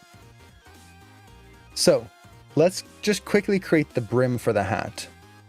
To do that, I'm just going to select the edges that the brim is going to move out from. That's these 4 edges right there. And then it just kind of gets pulled out. So with these selected, all I need to do is hold down Shift, right click, and extrude edge. And I'm going to move these in world space. So just straight out like so. And how far do I want to go with this? We can go as far as we want, really. We'll angle it down slightly. And already you can see, hey, that actually looks somewhat like a hat. So we've got something like this. From the front view, I wouldn't want to cross his eyes too much with this. Not at the default angle there. And we can always bring in our reference. So look at our reference. What is the angle of the cap to the rim here? And we can just kind of look at that and compare. So we get something close enough. So something like that for now. Okay. So already we've got a cap. And it actually looks kind of like a cap. Not bad. Now, we have another question that we have to ask ourselves. Do I model this cap as one object or as 2 separate objects?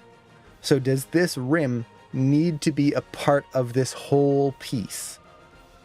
Not really, because if you look at the cap, it actually sits underneath the rim here. So if this is again where real life reference is really nice.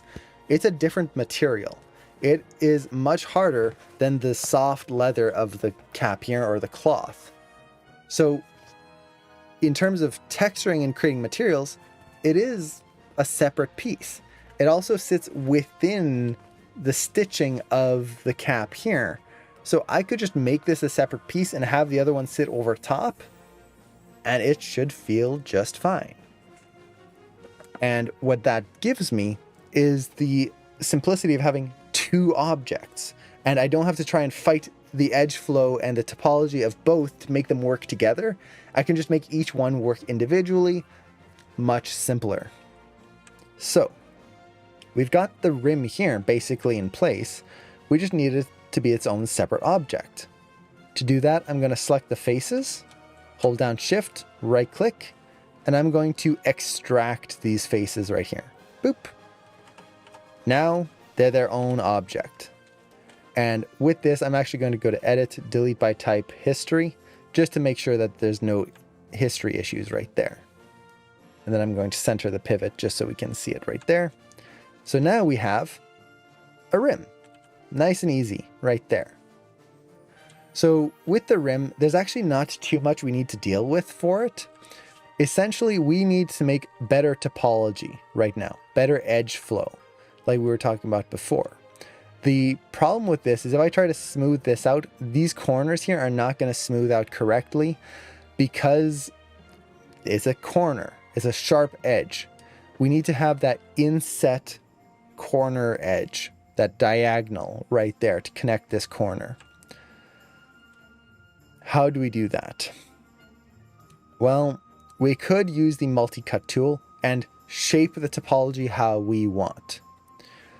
That is one way to do it. We could use the extrude tool.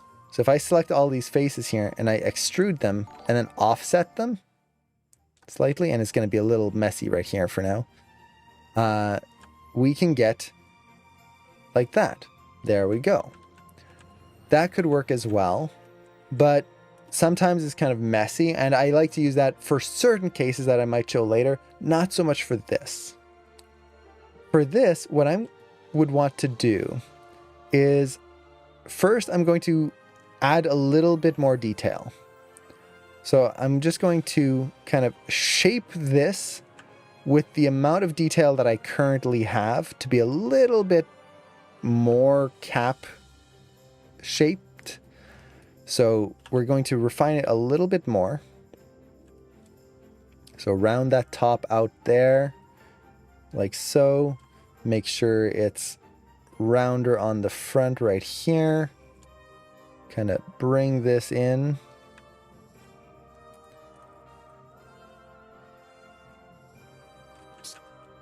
And then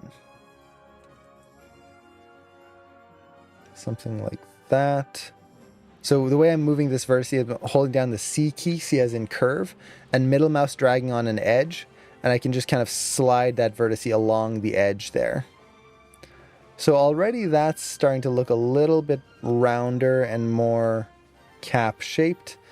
Now from the side profile, the cap tends to have, at least the reference image that I have right here that I really like, it's got this kind of little duck bill shape right there, nice round shape. So I kind of want to have that in there. So I'm going to kind of bring this up here a little bit, round that out just a tad.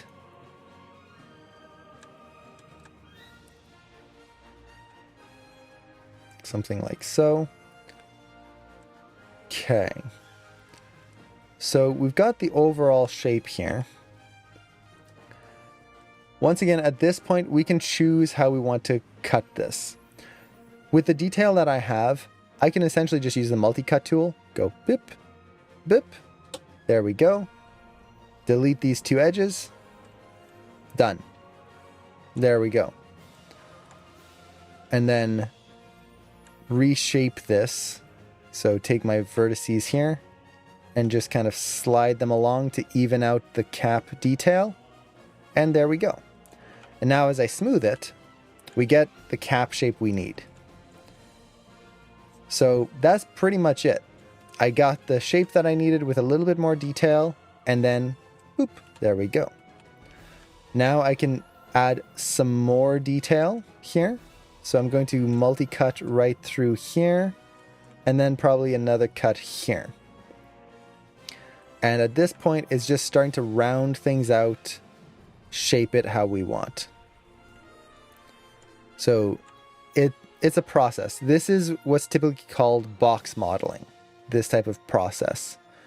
And you have to be very careful with it, because as you add detail, you'll notice that that detail is inserted very flatly. Because we're dealing with flat edges, and then we add another line of detail, you're going to have, because we added this line right here, this line right here, from this vertex to this vertex is going to be perfectly linear. So the next step is to go in here and make sure that we add that three-dimensionality to it, that curve.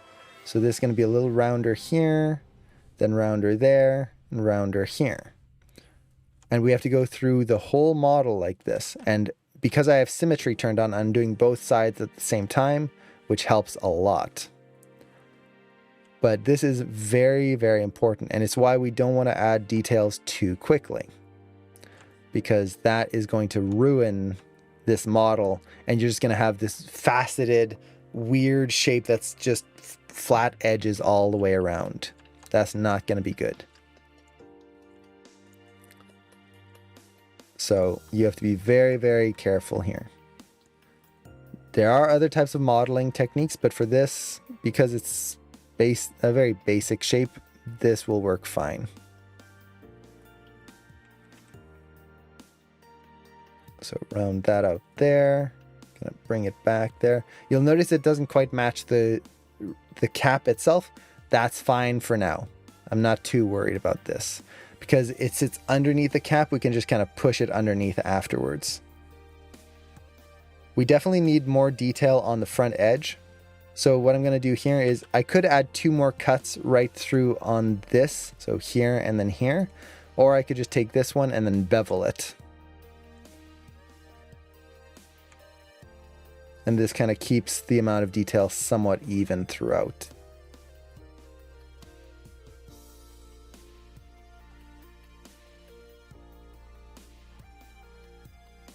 So it really just depends on where you need the detail and how you need the detail. So getting there, the front rim is definitely could be rounder right here.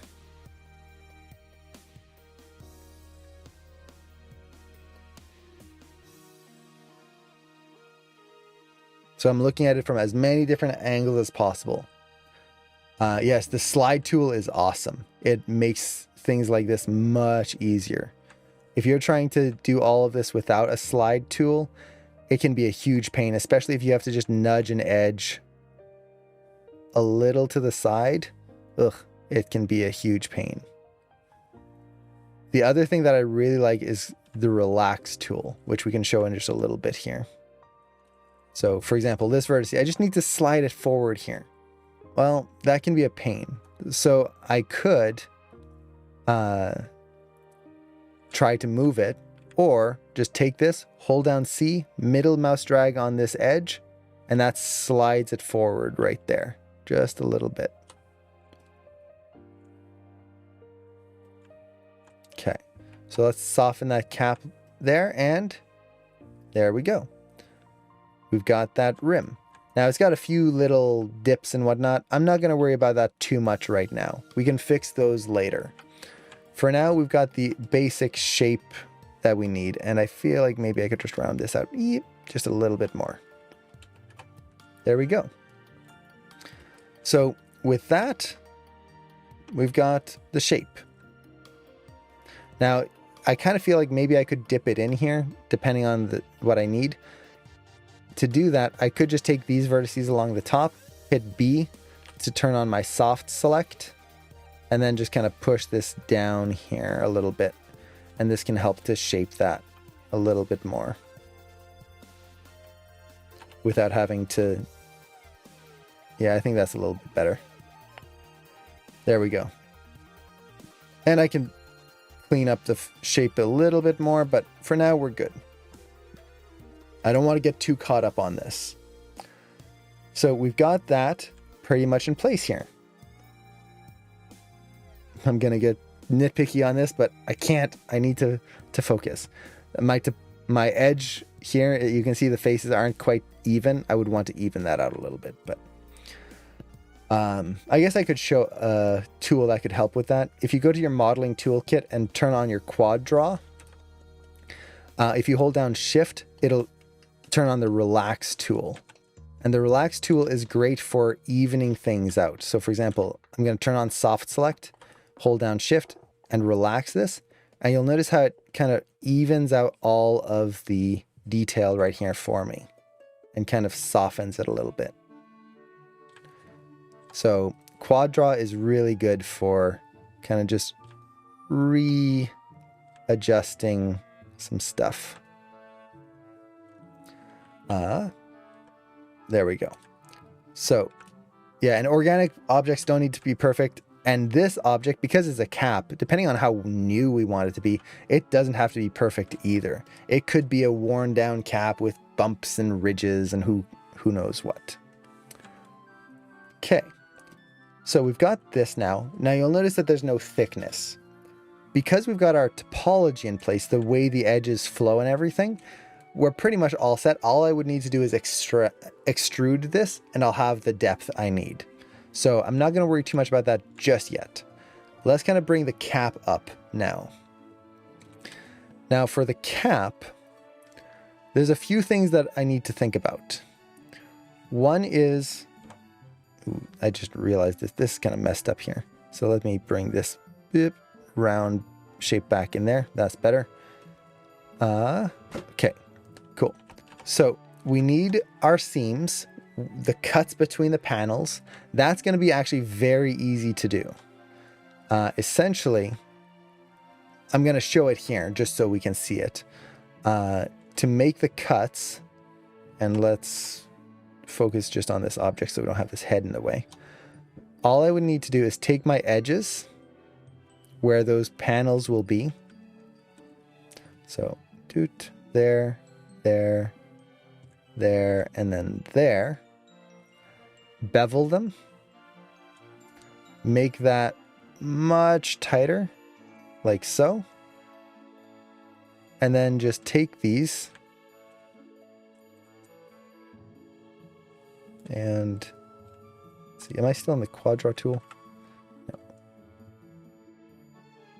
Take all this like so, extrude them and just push them in slightly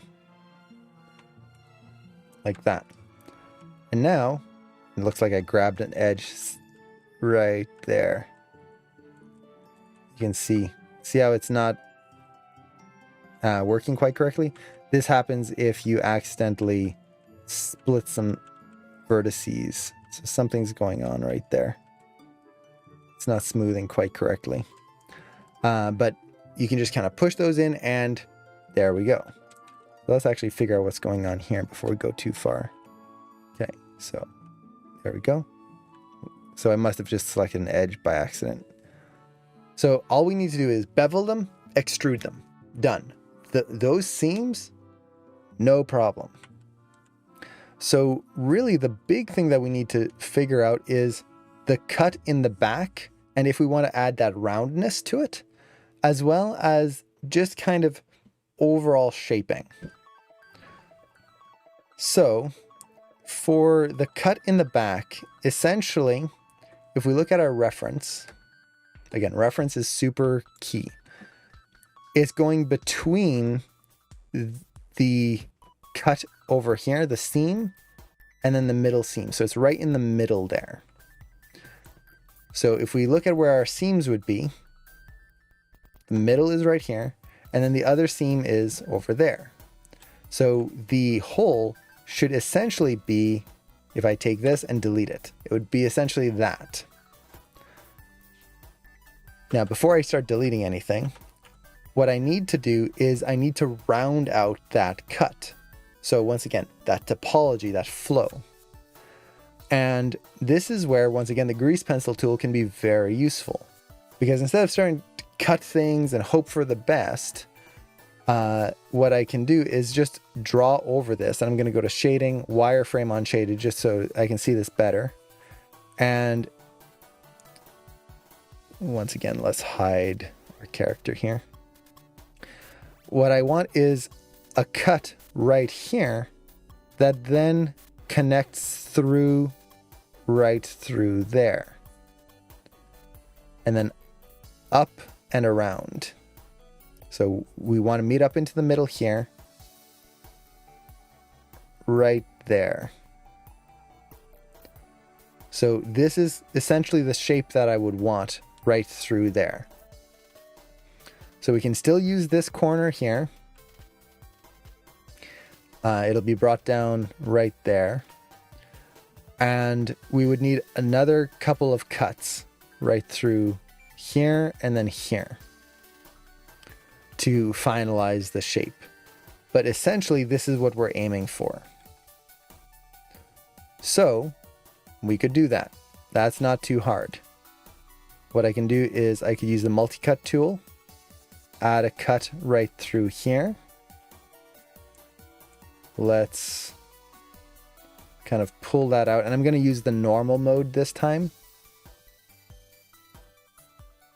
to just pull it out globally and round that out like so. That's going to give us this nice edge along the bottom. And then let's see, let's use the multi-cut tool. Do I want to use the multi-cut tool now, or just trying to think what's going to be the best thing? Because what I can do, I can add more cuts here along the top, start rounding that out, or essentially take all of these, because I want to add cuts along each area. I could just bevel the shape to get that, and that'll help keep the roundness for me. So if I take all of these and then just bevel them,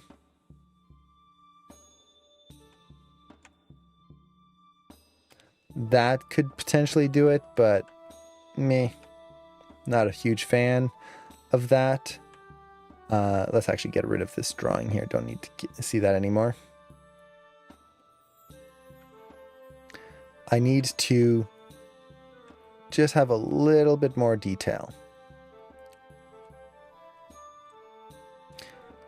And best way to do that, my edge flow here, you see how it kind of has a wiggle? I'll have to fix that a little bit. The relax tool is going to be really useful in cleaning that up for me. So I'm not too worried about it right there. I also need to even out my edge flow right there. Again, not too worried about it. So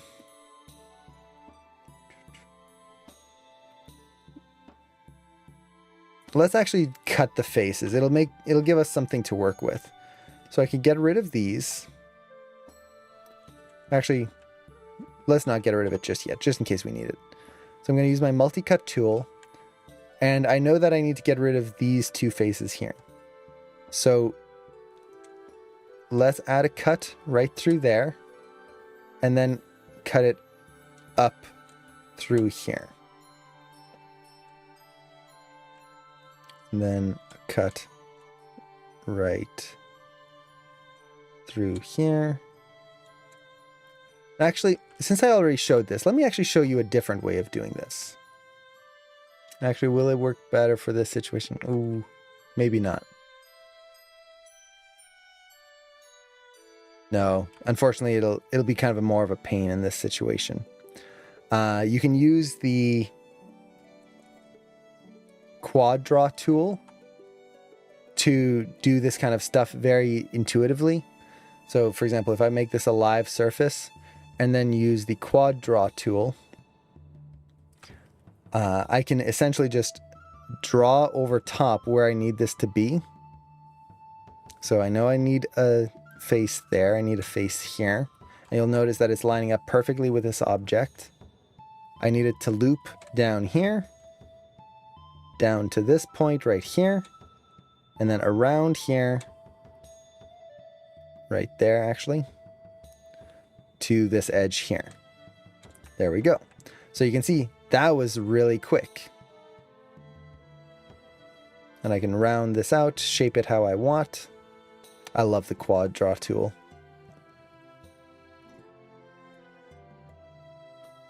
So I can just kind of get that hole exactly where I need it to be. So cut in the middle there.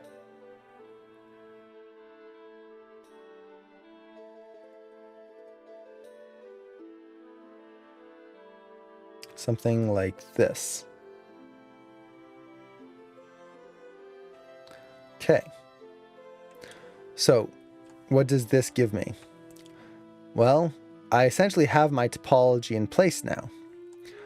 What I can do is I could connect this to my my geometry and connect it together just right through here.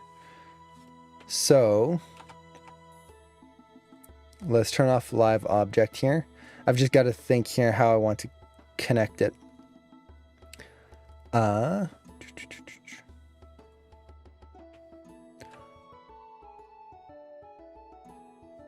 If I delete all this, you'll notice that now we have the back shaped how we want. And I can take these two objects, mesh, combine them together. Now they're all one piece, technically, but you'll notice that it's still separate. If I take this face here and move it, where's my move manipulator? Oh yeah, I'm in. Make sure you're in the right move mode here, object. You'll notice that it's still disconnected. So to connect these, I'm going to select my vertices right there. All these vertices right there where the new pieces are next to each other.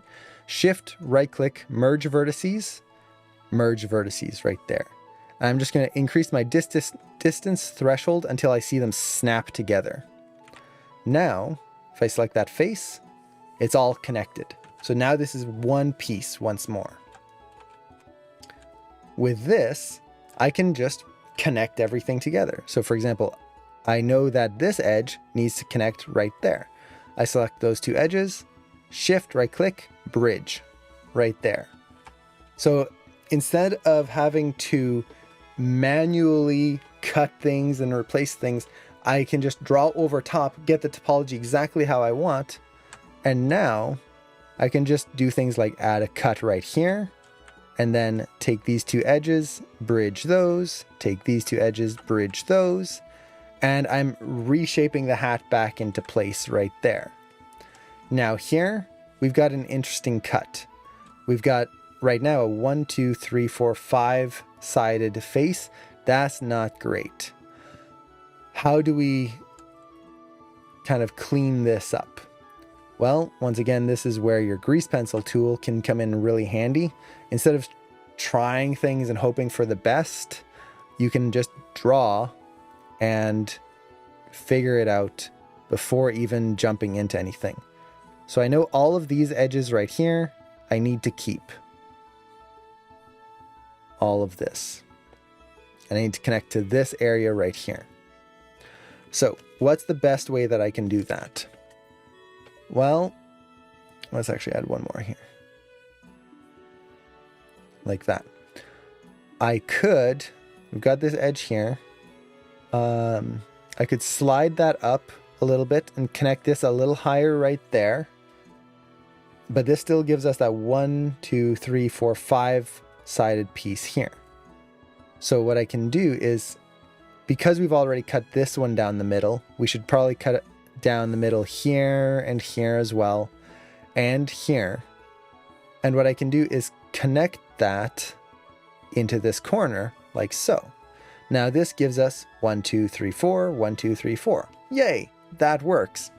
Except I now have a pole here, and I'm kind of lacking detail on this edge, which not great. So if I do cut this, I would probably cut this down the center here. Yay, 4, 4, 4, 4, all good. Still 5 right here. So, more than likely I'm going to need a pole somewhere. But I want that pole to be somewhere in kind of a big empty plane, not near a curve. as much as possible, because that's going to throw off my my topology. So if I cut this here, the pole now becomes there, which is not too bad. It's far away, but we keep that roundness. We have a 3-sided face there, but that's not too bad. Let's play around with this a little bit. So we've got that there. Ideally, I want to keep this nice and simple. Okay, so cut there. And this is just one of those things. It's a puzzle, essentially. You want to try and figure out the best way to connect things without adding a ton of detail for no reason.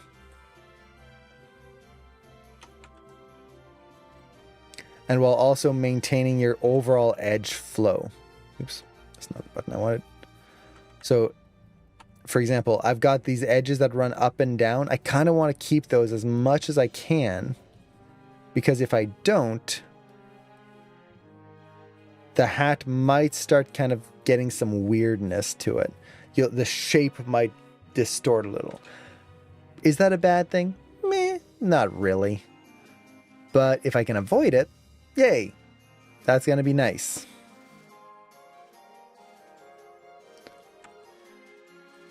Okay. So we've cut around this corner. Now, I could always remove detail. That's also something I can do. I'm not saying I should, but for example, right there, do we need this cut right here? I could just go boop right there. And that could potentially make things a little easier. So we go there, and now we've still got 4, and then we've got that 5 right here. 1, 2, 3, 4, 5. So if we cut using this edge right here, right through like that, that should do it. And then this edge would be higher up here instead of down here. And we have a pole right there, but that's not too bad. We can add another edge loop right through here to protect that curve. It's actually, that's not going to work. Is it? No, because that is, no, actually this will work. So what I'm trying to think of is, where are my seams? I've got one seam here, and then the other seam is over here. Those two lines have to be protected.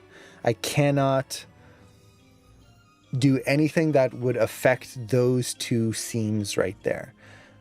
Having a pole on these will seriously damage things for me. So I have to be very careful with that. But this should work. So I'm going to remove that edge right there, and that simplifies the overall shape right there. Now, I kind of drew this right in the middle, so it's going to be kind of in the way. But let's just kind of keep that there just so we can see it. So delete this edge. Boop. We can always bring it in and round out that shape later. Let's see. We'll need a cut right here. And then, let's see.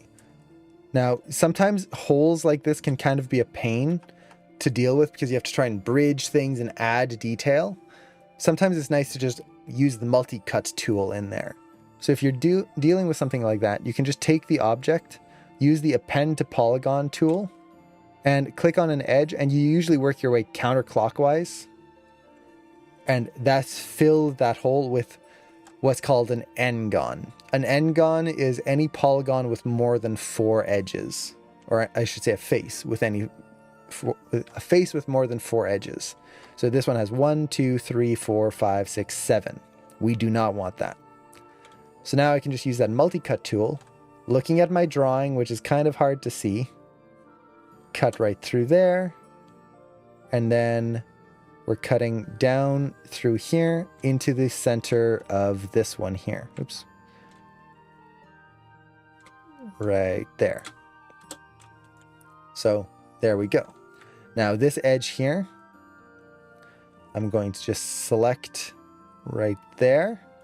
Now you'll notice that it didn't do the other side. We're not going to worry about that too much right now.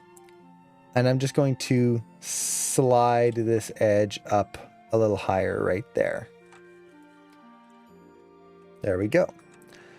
Now it's kind of messy, but not too bad right now. Now you'll notice that our other side didn't go through. Why not?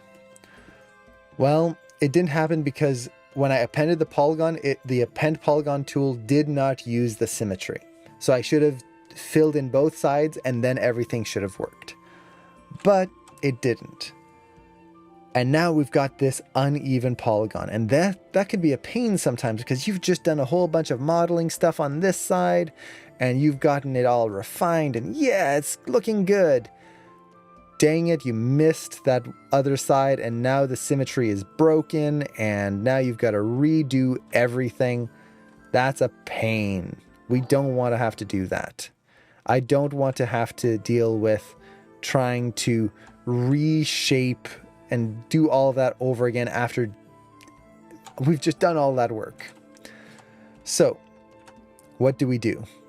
You'll notice it's very lumpy right now. I don't really care. We can soften this out and round this out easily later on. I'm just kind of doing this as I talk. So what do we do now? Well, if ever you kind of lose your symmetry, all you need to do is, I'm going to turn off symmetry for now, take the 1/2 of your object and delete it. And honestly, we could just keep modeling the whole hat like this. So without having to worry about the other side, I can just use my multi-cut tool. Let's add some more cuts here so that we can round this out.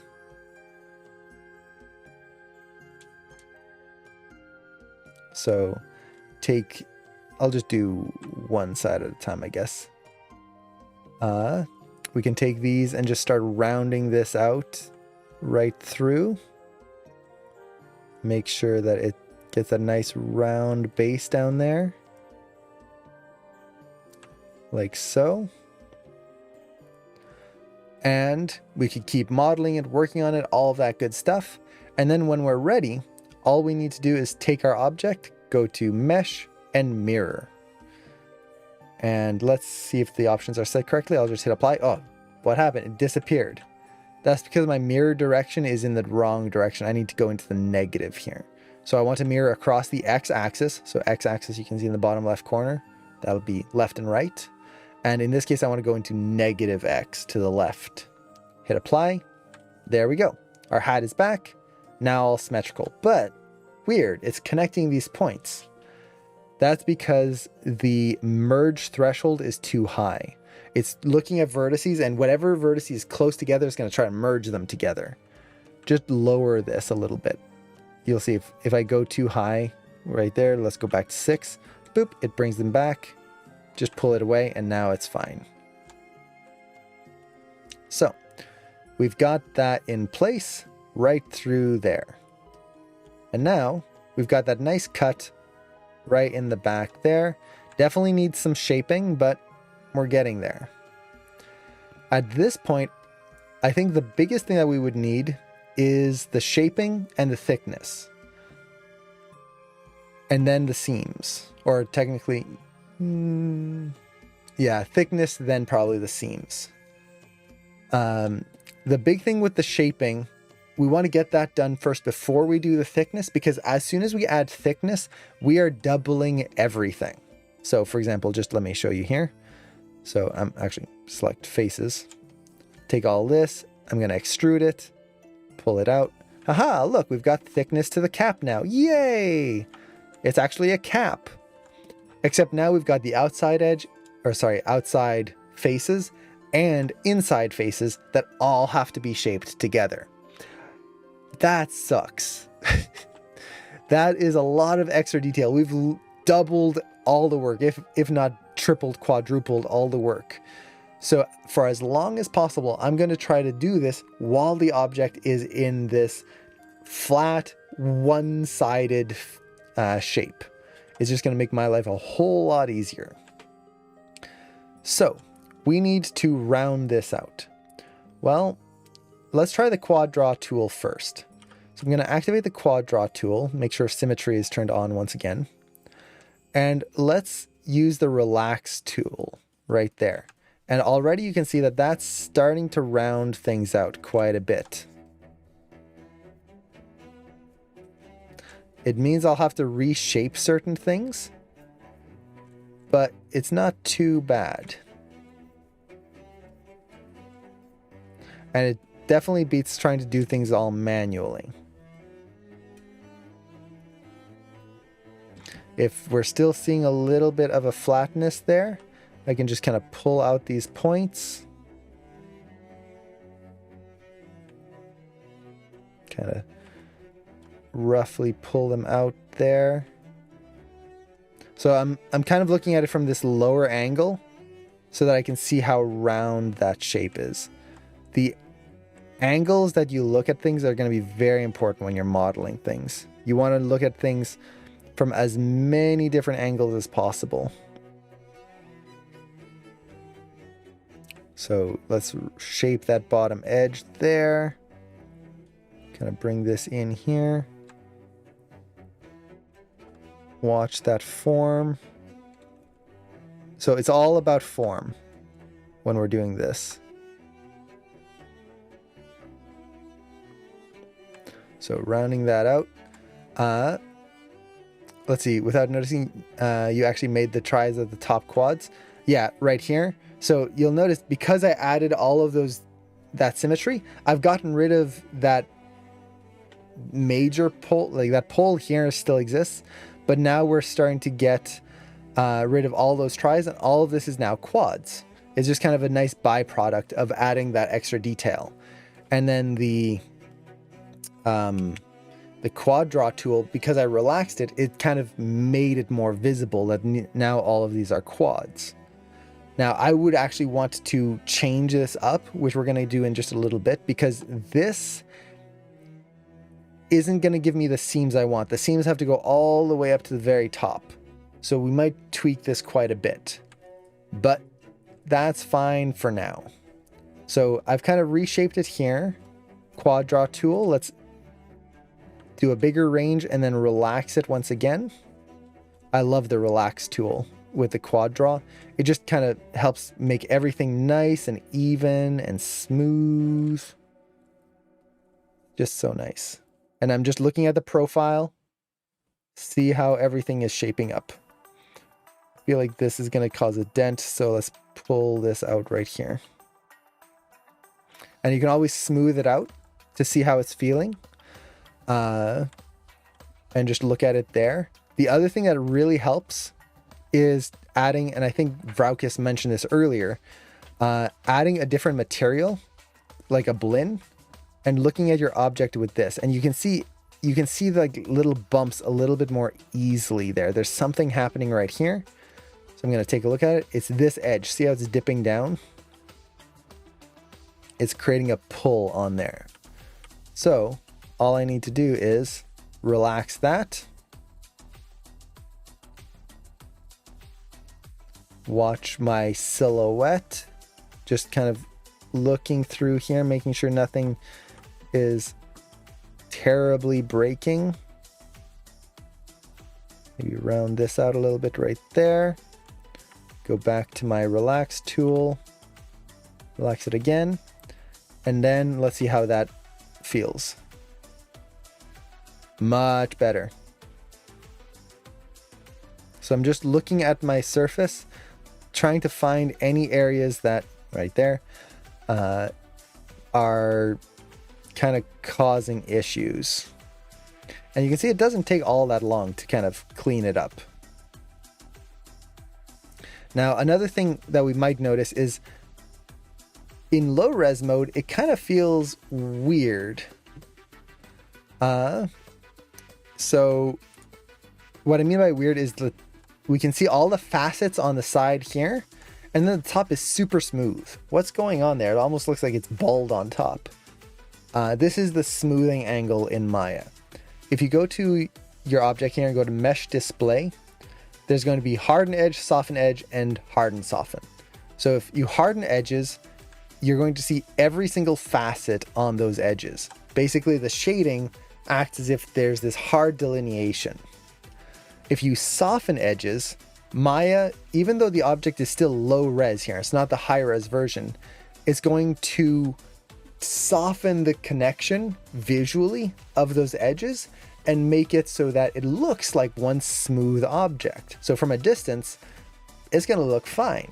We don't have to put into high res mode with that.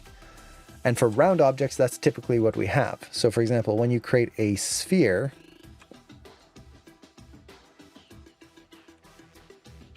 right here, this is soft edges. If I harden the edges here, this is what the sphere would look like. And then soften, harden edges essentially just goes based on a specific angle and will determine whether the edges should be sharp or hard. So for example, if I take this edge here, make it and pull it out here, you'll notice it looks very soft and strange. But if I do the soften, harden edges, any edge that had that 30-degree angle or less difference is going to be nice and soft. Anything with a greater angle change is going to be a sharp edge. So now we get that. So if ever you're noticing when you're modeling that kind of weird like high-low, that would be it. Now, does Maya have a command for finding polygon issues? Oh yeah, it does. So if ever you're dealing with polygon issues, these could be n-gons, these could be multifaceted surfaces. There's all sorts of different things. You can go to Mesh Cleanup right here, and you can search for four-sided faces, faces with more than four sides, concave faces, faces with holes, non-planar faces, lamina faces, non-manifold geometry, that's a big one, edges with zero length, and you can clean those up right in here. So if ever you're dealing with things like that, this is a good tool to use. Another one is under File, Optimize Scene Size.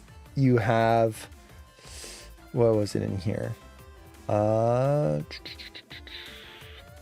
Is it in here? I might be thinking of a different area. There's the unknown nodes, which is always really nice.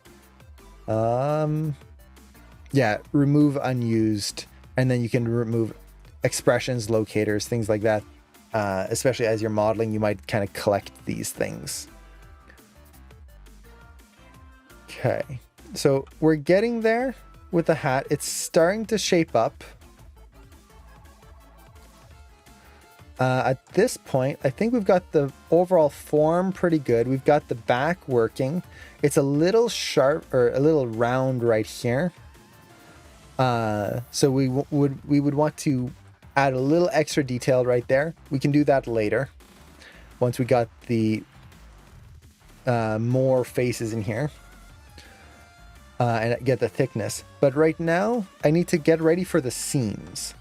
So like I said before, the seams is essentially just going to be taking these edges here, here, here, and is that the right one? Let's see. Here.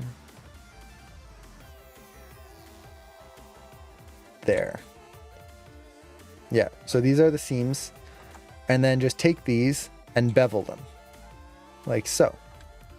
Now actually this might work out pretty well. We'll see how this works out in all of this region here. So we take this and then we take the faces within those right there, then there, and there, and we just extrude them in ever so slightly. And there we go. We've got our seams. Now they're a little thick right here. So what I'm going to do is I'm going to go back into my bevel options. This is the nice thing with Maya. and I think Blender has this too, you have your construction history and you can actually go back and change things. So I could make that bevel a little wider, or in this case, just a little narrower to tighten that down. And now we get a little bit of a sharper edge right there. So it's getting there. The top is a little too round though and too smooth. See how it's kind of pulling away? And the reason for this is because we've got all of this kind of open space right near here. We need to kind of round that out and put more detail within this section. So we kind of have to redo the top before we add this bevel in here. So let's do that. Undo. Don't be afraid to explore. And what I mean by explore, like try something out just super quick. See how it's going to react with what you currently have so that you know whether you actually need to do something or not. So right now, this whole top section is kind of causing issues because of the way the shaping is here. So what I'm going to do is I'm just going to get rid of it. Yeah, Blender has the modifiers. That's it. I love the modifiers in Blender. They're so cool. So there we go. I'm going to select that and then just delete the whole top like so. And then we're just going to take this and extrude this out.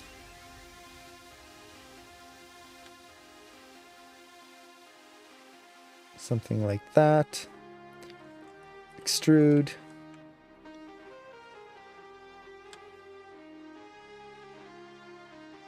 Like so.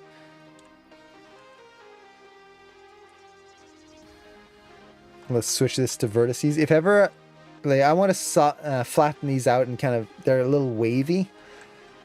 I want to select the vertices. So I'm going to hold down Control and I'm going to go to vertices. And this is going to switch my selection from actual edges to vertices right there. So let's actually gonna flatten these down and then just rotate them back into place here. And it just kind of cleans things up there. And then we can use the relax tool to kind of get it all nice again. Okay. Edges, we're going to extrude one more time. But this time I'm going to take all of these, once again hold down Control, go to vertices, and then hold down Shift, merge vertices to center. And now we've got that nice center point once again. Let's go to our quad draw and relax this. So we round that out.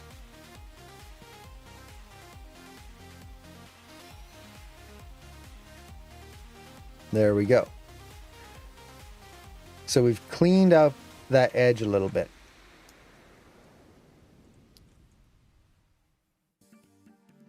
Like so. Let's double check our surface.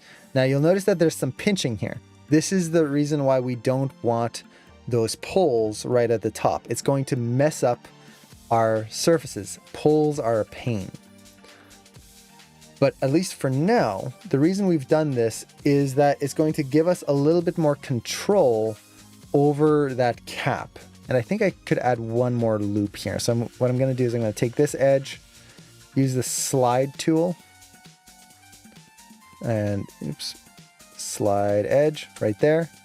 Bring it in really close to the center there. And then use the multi-cut to add one more cut right through there. Let's use the quad draw. Just relax that a little bit more. I like doing that just because it kind of evens things out nicely. There we go.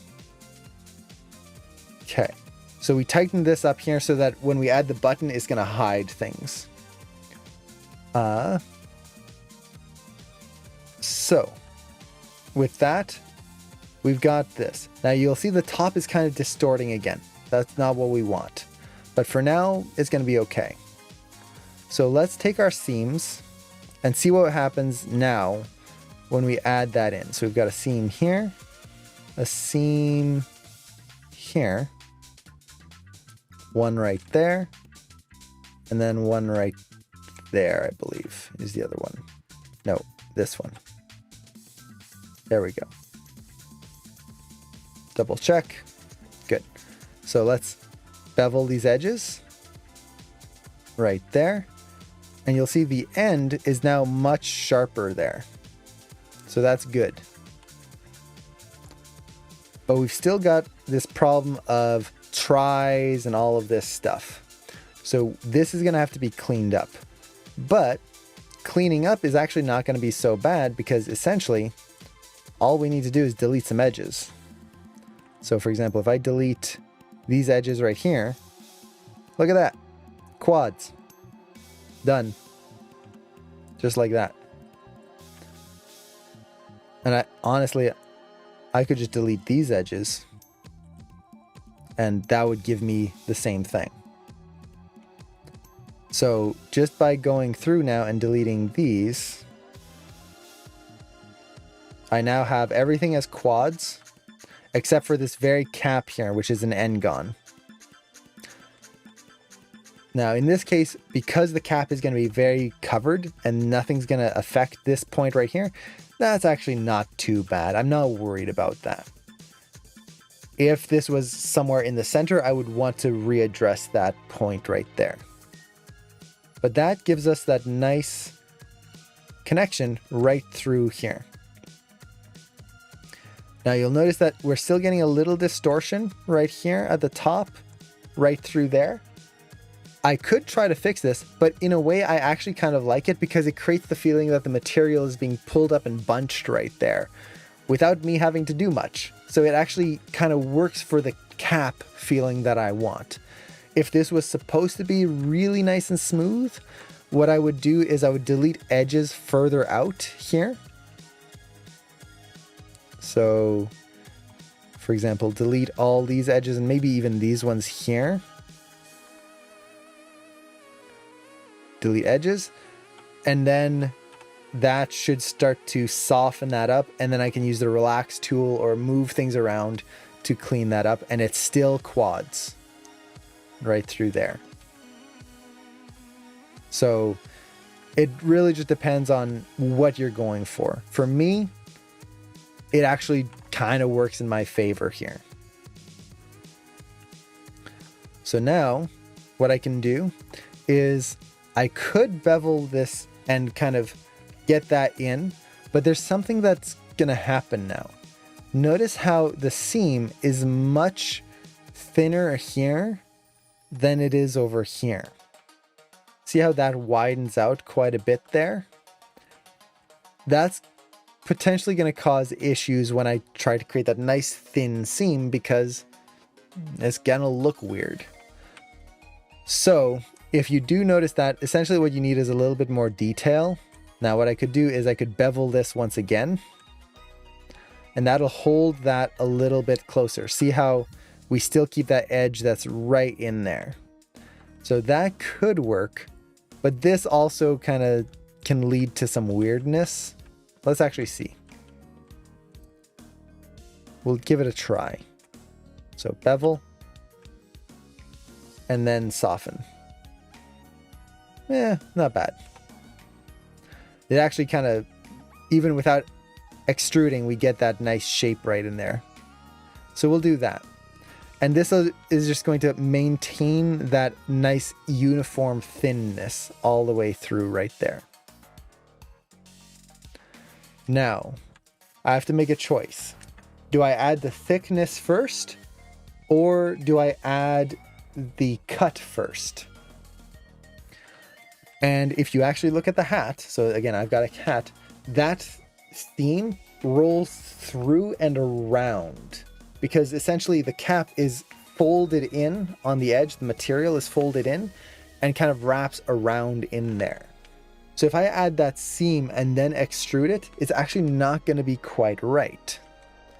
Instead, I would want to take this, let's extrude all of our faces, and I'm going to extrude them inwards here, because we've kind of got it sitting on the head essentially how we want it. So let's make it fairly thick here. Like that. Make sure nothing's distorting. Yeah, right there. See how it's thinning out? So let's actually go the other way, and then I'll just shrink the cap. Especially when you've got areas where it's very thin detail, you have to be very careful. So I'm going to just widen this out here, like that. So now we've got the cap with thickness right there. And I can now just take these seams, faces,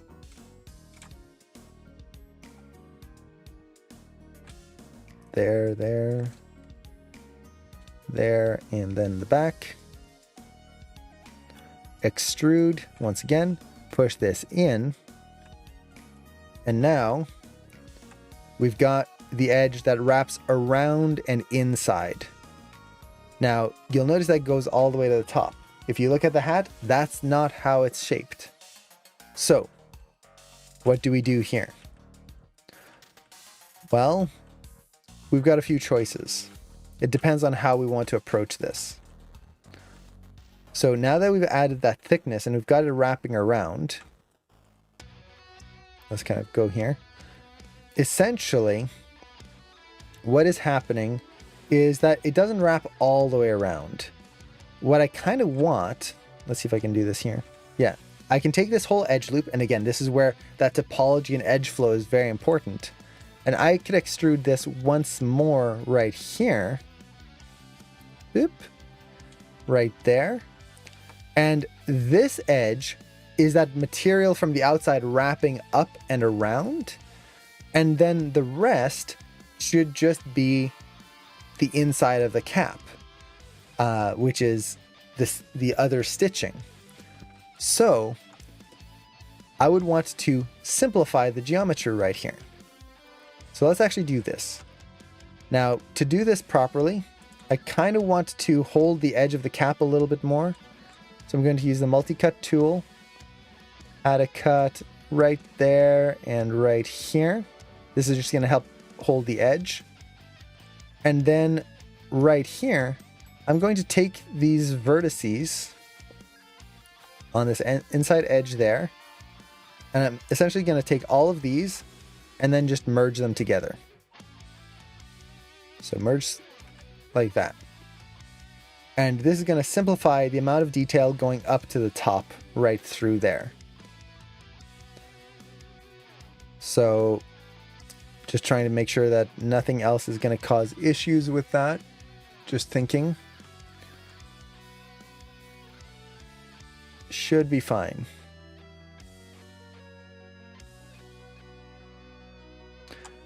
Now, let me actually do a test first. So I'm going to, come on, double click. Sometimes with a tablet, it's a little pain to double click there. So I'm going to take this and extrude that face once again. Add an extra little bit of thickness right there for that rim of cloth that is essentially going to wrap around inside. And then we need to bevel this edge, or sorry, extrude these seams. But to do that, I don't want the inside right here. So let's see what happens if I just deselect that here. And I want to see what shapes I get right through there. That's not too bad. So essentially I want it to stop right there. Now I don't have to, honestly. No one's going to look at the inside of the cap too hard, so it's not that big a deal. So let me think here. How far do I want to go with this? Again, this is, you have to think, what is the amount of detail you're doing here? Am I doing this for nothing? Am I putting all of this extra detail in the seams and in all of this stuff so that no one will be able to take a look at it. Kinda, in a way. It's kind of pointless because the hat is going to be bouncing on the ground and no one's really going to see the inside of it. But at the same time, maybe I just want to kind of do it anyway. So let's think here. Essentially, I want to get rid of this extra detail in these areas.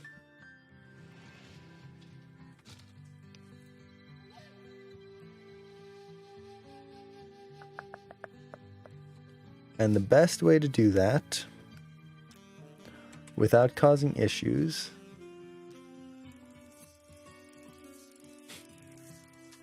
there's actually two ways we could do it.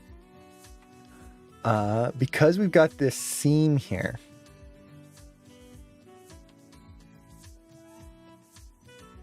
we could actually just separate the inside of the cap. So the whole inside of the cap, we could make it as a third object.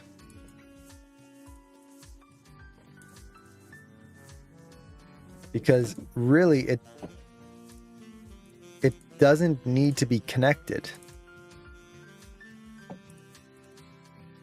Oops, not that one. So all of that could be separated out as its own object, and then we'd have the outside cap with the seam, inside that's just smooth. Yeah, let's do that. And no one will know the difference. And it'll just make our lives a little easier. Now, I need to get this end bit here, as well as these faces right here, without selecting everything else.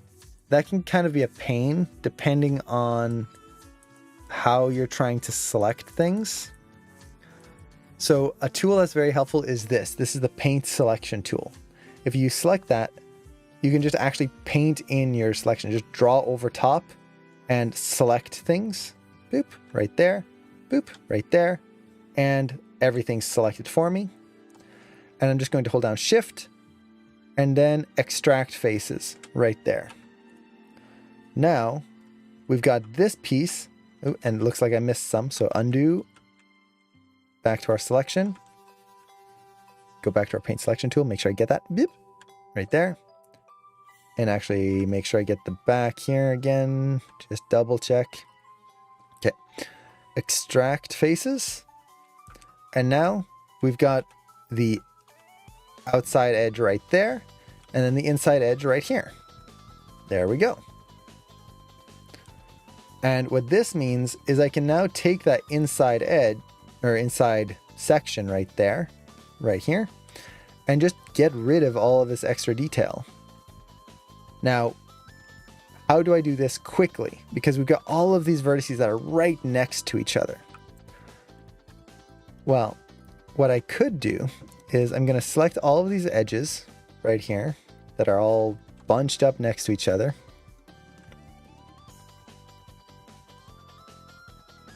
Like so.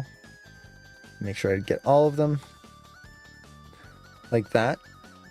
I'm going to convert the selection to vertices. So hold down Control, go to vertices right there.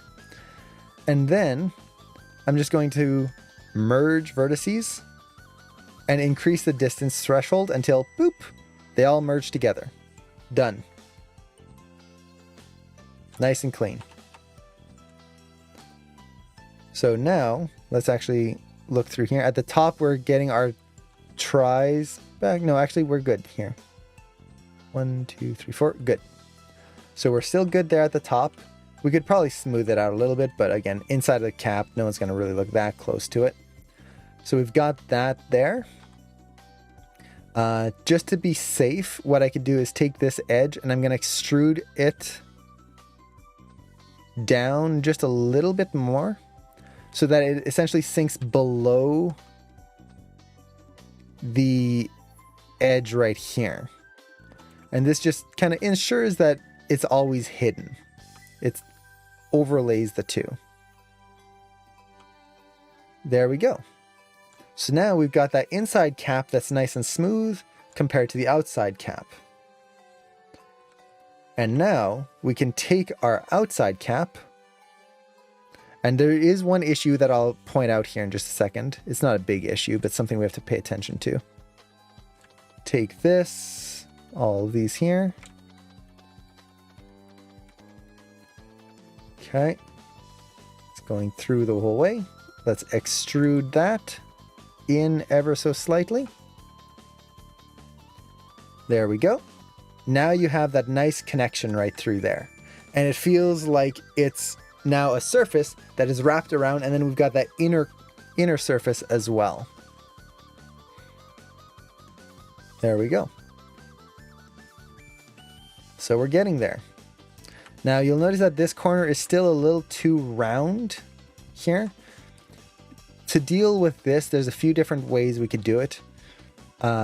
Essentially, we want to harden this edge. So we could bevel it like so. Like that. That'll hold that edge and shape a little bit more. But we do get an n-gon right here because of that. So we'd have to cut this edge too. Not a big deal, but something to think about. So you'll notice that now we get that nice sharpness there. The other way we could do this, and this depends on what you're going to be using this for. If this is going to be only in Maya, great. If this is going to be something that you're going to use maybe in Unreal, you can't really do this method. With this edge, once we're in high res mode, I can hold down Shift, right click, and use the crease tool. So the crease tool, if I can find it right here, allows us to determine how much the edge is going to be held without adding actually any more detail.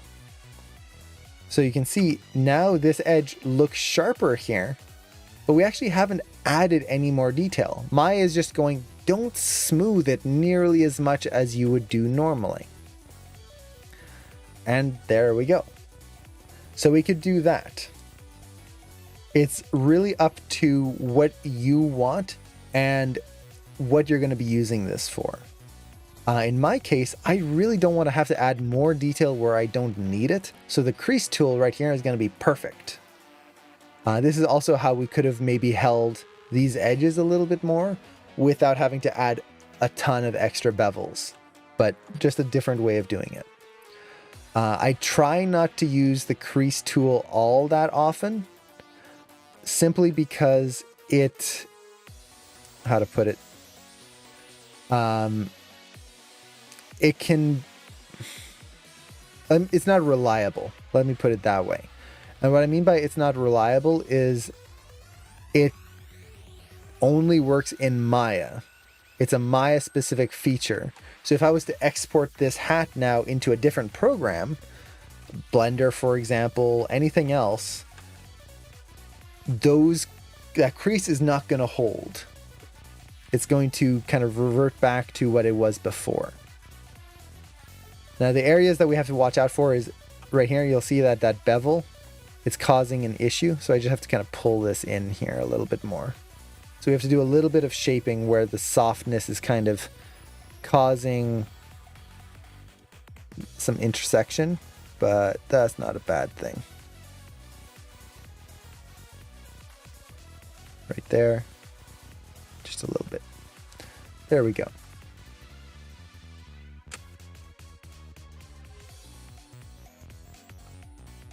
Make sure that nothing's poking out the other side. There we go. So at this point, the cap itself is pretty much done. If we look at it in high res mode, we've got that. Very nice, especially from a distance. I feel like these edges are a little sharp. So worst case scenario, I can always just take this, delete those, and see how it feels without. You know, I kind of like it. Let's go around and delete that. The other one's not bad, but it's just kind of sharp. Make sure I didn't lose anything here. Make sure there's no n-gons. Yeah, all good. So There we go. Oh, yeah, I did lose an edge. It deleted an edge that I didn't want. So let me undo. Make sure I delete them all in one go instead of in 2 passes. Okay, selected all that. All this, all this. There we go. So that's a little softer looking. It looks a little more like cloth, less like a sharp cut right there. Okay, cool. So at this point, all we really need to do is add some thickness to the brim here. So same thing as before. I'm just going to... Oh, how did the merge not affect the outside? Because the merge is only on this inside bit here. I've separated out the 2 pieces. So let's center our pivot here. The inside is actually its own separate piece now. It's actually made out of 3 pieces. We've got the outside, the brim here, as well as the inside surface, which is really nice because depending on the cap, oops, undo. Okay. Depending on the cap like this one, this has a cloth felt interior and then a leather exterior.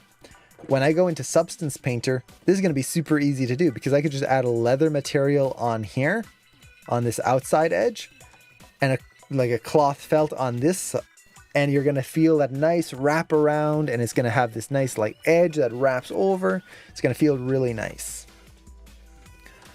So at this point, I just need to add some thickness to this object, which that's pretty easy. I can just extrude it, bip, add some thickness there. I try to usually over exaggerate the thickness on objects if I can, mostly because it tends to look a little bit better, just in general. I'm also going to take these faces right here. I probably should have done this before I extruded, but I'm going to extrude these out as well, just inwards slightly.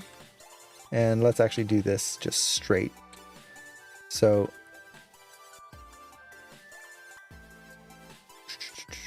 just trying to think whether it's better to do it now or undo.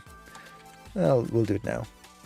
So I'm just going to extrude these straight out right here for now. It's going to have some weird lip issues right there, but I would rather have that for now so that I can essentially get a little bit more roundness in here. Just shaping the brim a little bit more there. You want to look at it from as many different angles as possible. And then this is a little sharp right here, so let's round that out. Okay, so we've got that in place. Now it's a little soft right here. Now these brims are pretty soft and round, so I don't want to make them super like square, but I can just kind of bevel these 2 edges right here, and that'll help kind of give a little bit more shape right there, a little bit more definition, like so. And there we go. That's pretty much the brim. Done. Now, I should mention that before we go too far, we actually do want to fit this to our character. I should have actually done this earlier and I just totally forgot. So overall, it's actually fitting pretty well. Now you'll notice that it's not quite fitting on the back here too well. And the hair is sticking out. Now the hair we could move technically, but I want this to be able to be animated in a way that we're not going to have to deal with that. So I can just put it on and it fits him. So how do we get this to work? We've cut it all into pieces. We've done all of this stuff. Oh no, what do we do? Well, it's actually not too bad. And there's a few different ways we could do it. The easiest way is don't be afraid to use deformers. So I'm actually going to take all 3 pieces here, just for now, and I'm going to delete their history. Edit, delete by type history. Make sure that they're all good. Oops. This one, see how there's a translation value? Let's go to modify, freeze transforms. Just make sure everything is good and solid. Now, the brim itself is fine. It's in a good position. I don't need to tweak. Actually, no, we're going to have to tweak it because this side needs to be brought in a little bit. So I'm going to take all three objects. Let's group them together. And get rid of this group. Don't need it. This is the body. So let's name this. I haven't named anything yet, mostly because I've been deleting history and grouping and regrouping. At this point, we could probably name things. So this is going to be brim. This is going to be cap. And this is going to be cap inner. Okay. So we've got all of those. Now, we need to reshape these to fit the head a little bit more. But we've put a lot of detail. Okay, great. How do we get that to... we want to do some big changes. I don't want to have to go vertice by vertice, especially in those folds, to make this work. Well, what we can do is I'm just going to select the whole group. I'm just going to add a deformer to it. In this case, I'm going to add a lattice deformer. Now, when you add a lattice deformer basically allows you to deform objects using a lattice. So if I move these here, you'll see it moves the whole thing. And because I did it to the whole group, it's actually deforming the whole group. Now, the problem right now is that this deformer isn't quite lining up with the cap, which is kind of a pain. But before we do anything with the lattice deformer, if I actually just take the base, or actually, sorry, I always forget. The lattice and the base together right here, I can actually rotate this, and I'm going to make it just a little bit bigger so it contains the whole thing. Let's look at it from the side view just to be sure. I can rotate this and kind of match this angle of the cap a little bit more. Right there.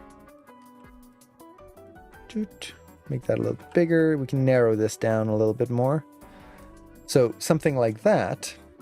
And now when I take my lattice and add the detail, let's add a few cuts, maybe 4.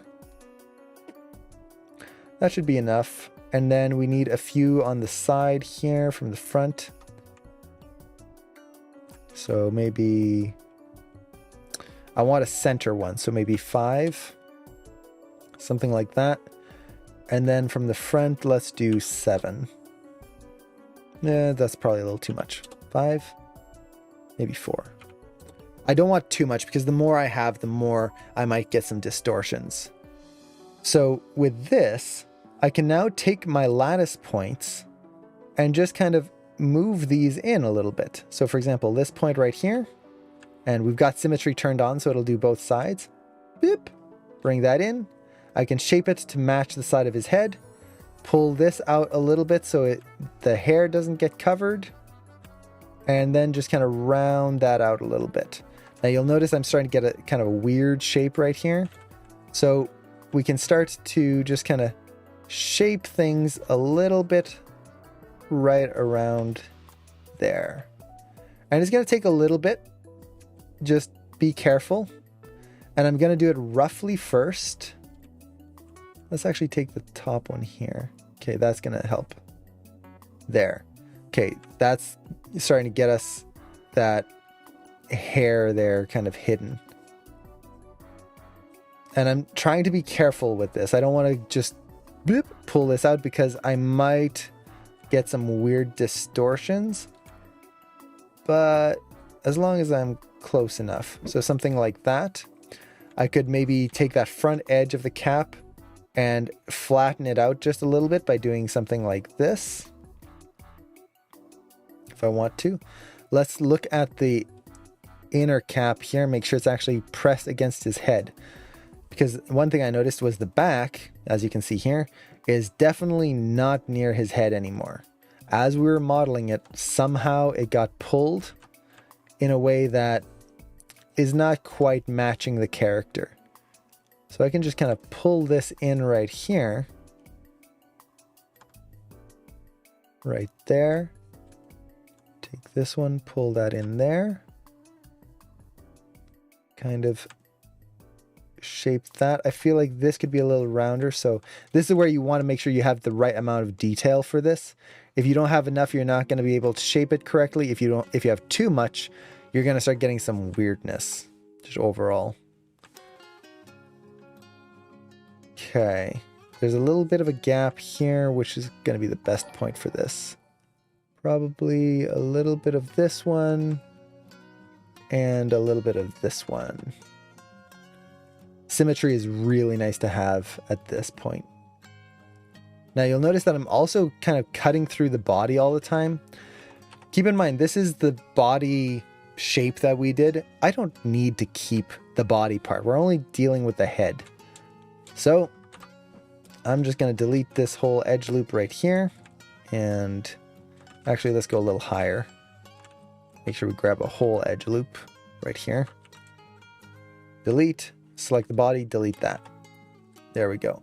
Now it just makes it a little easier to not keep nudging myself into his shoulder.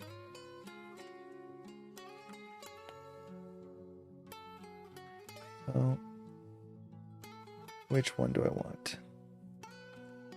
This one? That, and then this one, I believe. Yeah, there you go. That's the one I wanted. So I can use that to kind of shape that to the back of his head there. And that's pretty good. He's got a little bit of a separation here, so this one here should do it. Yeah, guess that's close enough. So it's just playing around with it. If you find you didn't have enough detail, you'll have to redo it and just add more. That's the one thing with the lattice. I can't change the amount of detail after I start editing it. If I do, I'm just going to get an error because it's not going to know how to add more lattice points with the changes we've made. So you want to get the lattice deformer right first. And can the lattice deformer use soft selection? By default, the lattice deformer is soft selection. So that's essentially what it's doing is kind of creating this network that one point will affect a kind of a range of vertices. So it is using soft selection. By default, it cannot not use soft selection. It has to use it. And that's why it's really good for things like this, because I can make big global changes without having to fight like all these vertices kind of just popping in weird directions. So we can just do that. And now we've got our hat pretty much shaped, pretty much ready to go. Let's see. I might try to even out some of the lattice points. Like right here, I'm kind of noticing there's a big angle change there. So I'm going to see if I can just soften this change right here. And then from the front, let's look for any weird big changes. I try not to have, as much as I can, lattice points that are just like zigzagging, because that means that it's going to do some like zigzags to our designs. Okay, yeah, there's a gap there, so let's bring this in here quite a bit. So something like that. These points down here are pretty much going to be doing nothing, just because there's no geometry near where they are. But this is also a good way to get like more cartoony proportions. If we want that brim to be just a little bit bigger, we could do that. Just to make it a little bit more interesting visually.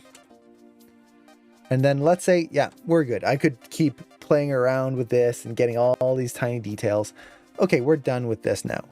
At this point, I can just select this, go to Edit, Delete by Type History, and that's going to apply the deformer to the object. Now the objects are solid. So you can see it fits better now, and we didn't have to go vertice by vertice to switch everything. and the whole object is changed together. The inside, the outside, the brim, all of it retains their relation to each other, and we didn't have to do all three objects separately to try and rematch them to the character. That would be a pain. So we've got that there. At this point, I'm pretty much done with the cap. The only thing I need to do is the button on top, which should be pretty simple. I should just be able to create a polygon sphere.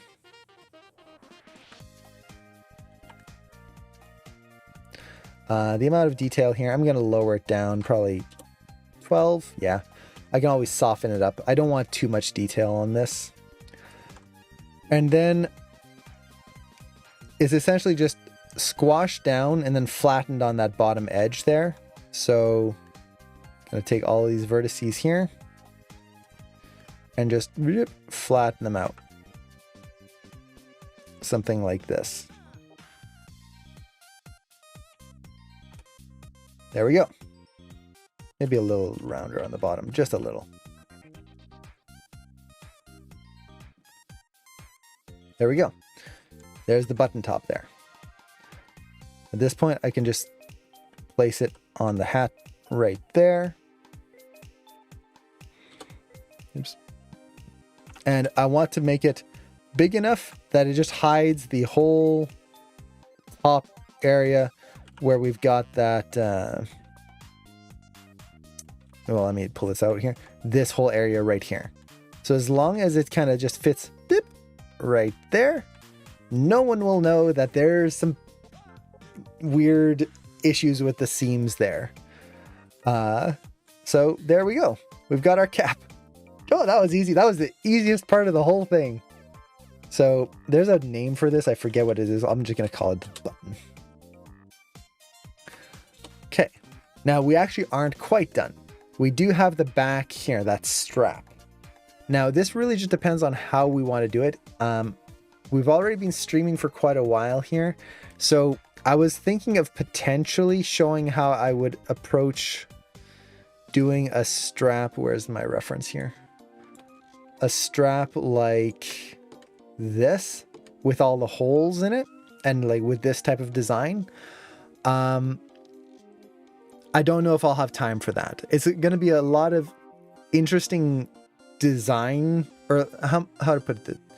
It's essentially going to be approaching it backwards, what you would think of doing. Most people, when they would approach something like this, you'd probably start from the outside, get the overall shape, and then add details to get to the spheres, or to the holes right here. I would actually start with the holes and then model it out from there, because this is going to make it easier to just make those holes round. So I don't know if I'll have time to do that, unfortunately. Just trying to think. I might do this on another stream. We'll see. But for now, let's just do a simple strap. So to add a simple strap here, and I feel like I need to round out this shape just a little bit more. I'm not a huge fan of how kind of wide it is here. If I need to do that, I can just take these vertices, soft select, and then just gonna do that. That's a little bit better. Now this, because I didn't have the inside brim selected, this I'm going to have to make sure I adjust the inside as well, because those didn't get adjusted with. So like that, make sure it's not cutting through. Good. So there we go. Nice quick change. Gets the shape a little bit better. Now for that back strap, we could do this really simply. I can just take a cube, and we're going to just do one simple strap here, just for the sake of time, because I do have to get going pretty soon here, unfortunately. But it's going to be a lot of the same things. So we've got our strap here. What we'd want to do is make sure we have enough divisions along the length of it so that we're going to be able to bend it right here. And then just take this, and we should save.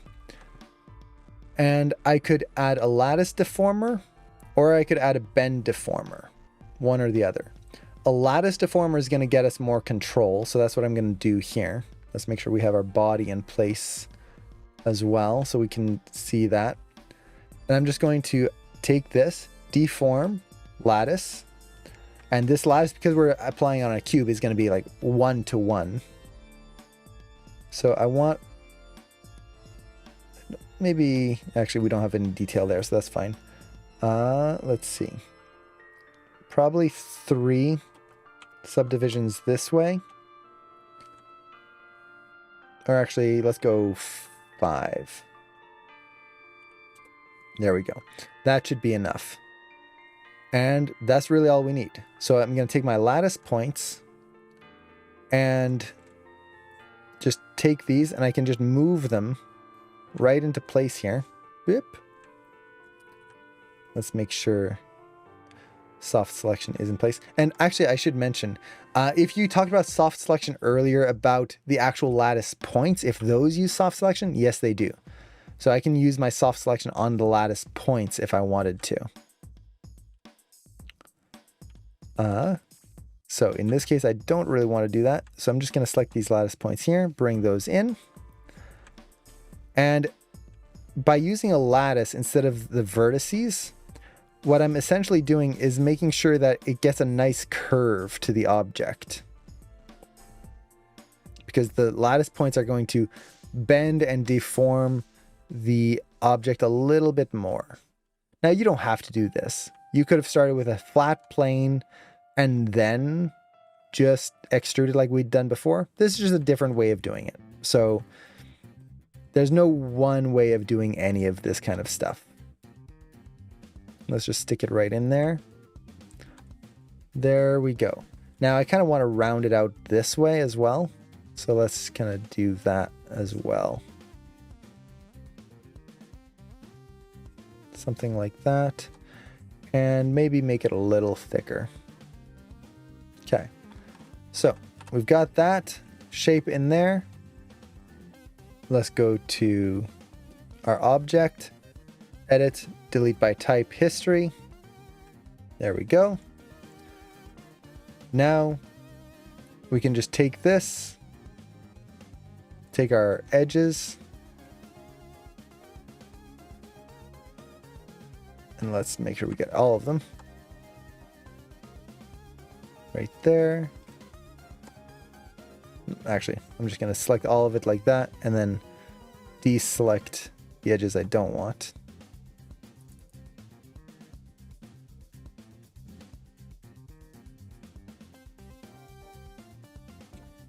Like so. And we're just going to bevel. That's going to hold that shape just a little bit more. And there we go. Now we could go a little bit more. I definitely want to make it thicker. But for now, that's fine for what we need.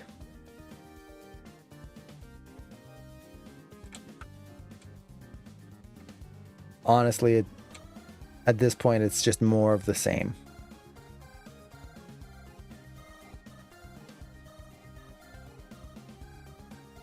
Make that thicker.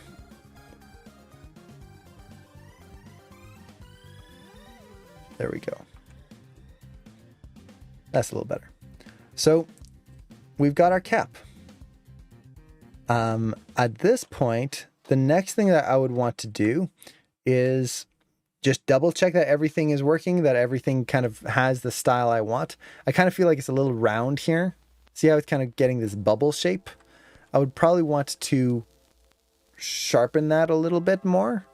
Kind of get rid of that bobble shape on the head. From the side, it's fine. From the front, not so great. From the top, not bad. I actually like this. And you see we're getting that nice cap shape. It's not just a circle. It's like right here, this perspective right there. And that's because of the hair of the character. We would need to just tweak some of the proportions there. That's just fine tuning. I would probably do that with either the quad draw tool or just the soft select tool, because I can just pull things out and just make global soft changes. From there, I would just UV the object, which the UVs wouldn't be hard. Because they're all separate objects, it actually makes it a lot easier, and we can just kind of do a planar projection here. I can actually just show this super quick. So for this cap piece here, let me save. Right now, this is our UVs, kind of a nightmare. So I'm just going to do a planar projection, and then I'm just going to take this and I'm going to unfold it. And there you go. There's our UVs. And let's lay it out.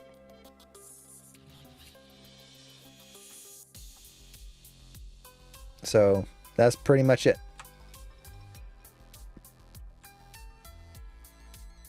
Not much more complex than that. We could lay them out a little bit more if we wanted to, but it's not necessary. Not for something like this. It really just depends on how far we want to go with them. Now, there's no seams on this because it's a flat object already. It's not a 3D form. Keep in mind, it's only one-sided right there. So all we're doing is kind of taking this brim out and unfolding that, and then there you go. Now, if you did want to have seams on here so that we could get a little bit more accurate to what the cap should be and not have any distortion whatsoever, the way I would do this is I would add cuts into the seams here. So either on this edge or on this cut right here. So for example, let's just kind of show this.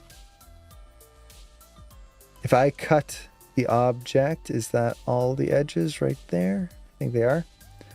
Okay. If I cut this right here, so let's take all of those and cut along that. And now we'll take this and unfold this again. We're going to have this, and let's lay it out. Like so. So we're going to have each panel as its own separate piece, and then you can just kind of lay them out and put a texture on each one. That could work as well. I probably wouldn't do it for this because it might make putting a logo on the front kind of a pain. So it really depends on you and how you want to do it. For this, one piece like that is going to be no problem because of the shape of the object. Let me make sure I don't have any cuts there. Now the area that might need a little bit more, so cap inner is going to be the same thing, honestly, because it's just a dome. So once again, we can just apply some UVs to it, a planar UV, unfold it right there, and then I'm going to select the front edge. I'm just going to orient to that edge so it's nice and straight, and then let's actually transform this. I'm just going to rotate it. Doop. Oops, not just that edge. Boop. UV shell. There we go. Like that. And we can just kind of take this, place that there. For the brim is going to be what's going to need a little bit more, because if we just do a planar UV on this, it's not going to be able to unwrap it. UVs, there you go. Because it is actual 3D object. It's actually got full form here. So if we kind of view this, it's a full object. So we would need to add a cut here somewhere. And for this, I would probably just add a cut right along this edge. So there and then there. So cut right along through here. Let's do that. So cut, and now we've got two UV shells right here that I can just unfold and lay out. There we go.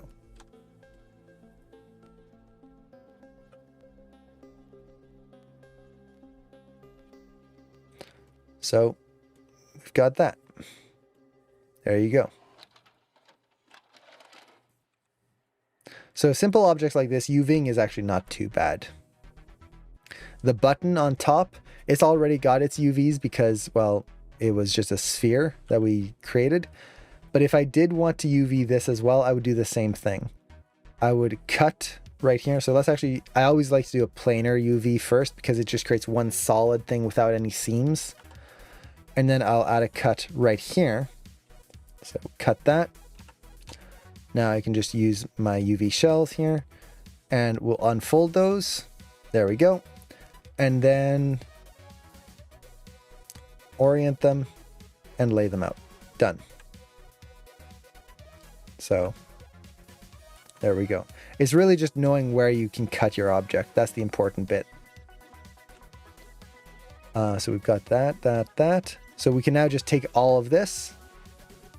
If we wanted all on one UV, I can just lay all of that out, and there we go.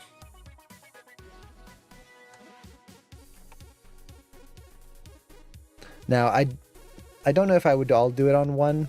You could. I guess it would be good, because then you just have one texture for the whole hat versus multiple textures for the brim, and then each individual piece. So something like that. So there you go. The hat is UV'd. I didn't actually think I was going to do the UVs, but we ended up doing them. So yeah, at this point, it's pretty much ready to go. I would just need to rig it up because right now it's all separate pieces. And if I don't rig this correctly, the animator might have some trouble dealing with it. So I would want to make sure it's in a group, maybe even combine them all together. And then just make it so the animator can actually animate it. And let's see, does that make the quality lower, or can we adjust a bigger texture? It does technically. If you put all the UVs on one here, it will technically make it smaller, but it depends on how large you export it. So if you export one object on your thing as its own UV, but only export it as a 1K texture, but have alternatively everything on one and export it as a 4K texture, the 4K texture is going to be bigger. Like, you're going to get more detail out of it anyway. It's really just how much do you want to put on? How do you want to organize it? You could do UDIM textures, which is when you use the others. So the brim could be on this one. The actual little thing on the end could be on the other one. For props like this for a hat, I would just put it on one because it makes it easier. You give the animator one texture to deal with instead of 4 textures that I have to put onto a hat. And you could just, if you find that you need the detail, it would be just like a 4K texture. Usually a 2K would be fine though. Let's see. And they can touch the edge of the UV? Yes. So I'm kind of moving them in here, but technically these can touch right at the edge here. I personally like to give just a little bit of space because it makes it easier in the texturing process. You don't have to go right to the edge of the image. So I just kind of like to lay things out personally. And then ideally you should try to make these as big as you possibly can within the space that you have. So I would want to make this just a little bit bigger.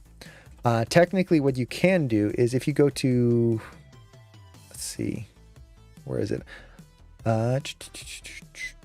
Where's the layout? Layout. You can open up the options and then add in shell padding right here and tile padding. So if I add, let's say, I forget the actual attributes. Let's use 1 here. Okay, let's add 10. Yeah, so this is going to add some distance between the outside tile. And if I use shell padding, let's add 30 here. That's going to add space between the actual shells. So you can just use that with the default layout. So, yeah. So this helps a little bit just to kind of get that space right at the beginning. But then a lot of times, if you really want to maximize your space, you have to kind of do it manually, because the program isn't always great at doing that for you. Try not to scale things up here, because you want to keep it uniform. That way, when you add a texture, for example, if we add a cloth texture over the whole thing, if I scale this up here, the cloth texture will appear different on this piece of the brim versus everything else. If I keep them in relation to each other, that texture is going to be uniform across all of it. It'll look like the same size texture.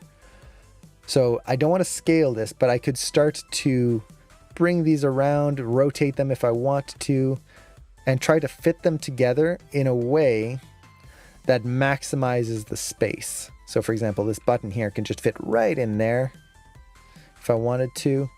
This could probably fit right here.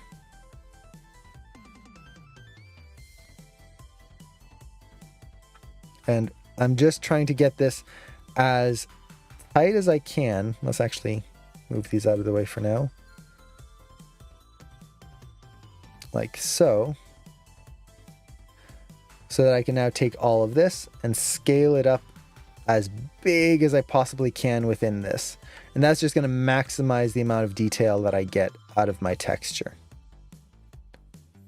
And then I can lay it out again here, just to keep pieces together. I like to keep pieces together as much as I can. And then these can be way out here.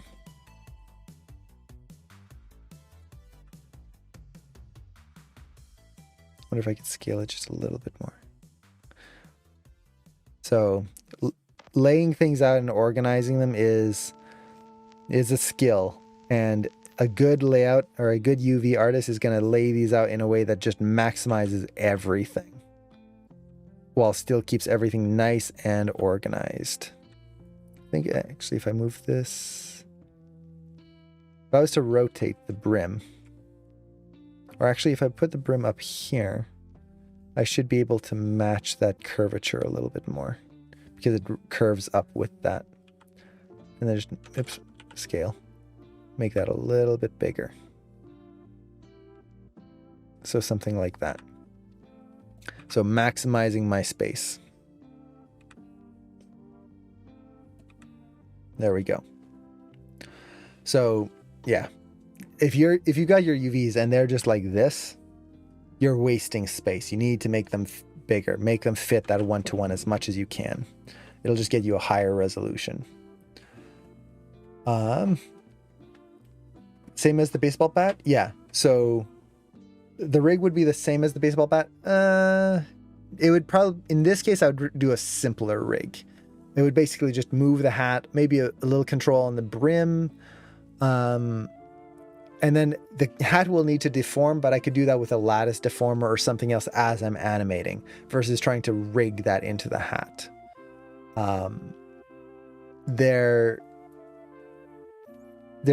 There's a point where for the amount of animation that's going to be on this hat, I really don't want to spend my time trying to rig it and make a super complex thing.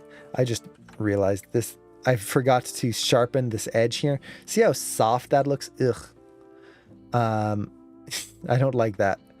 So I'm going to take this edge here. And again, topology makes that very easy to do. I'm going to bevel this.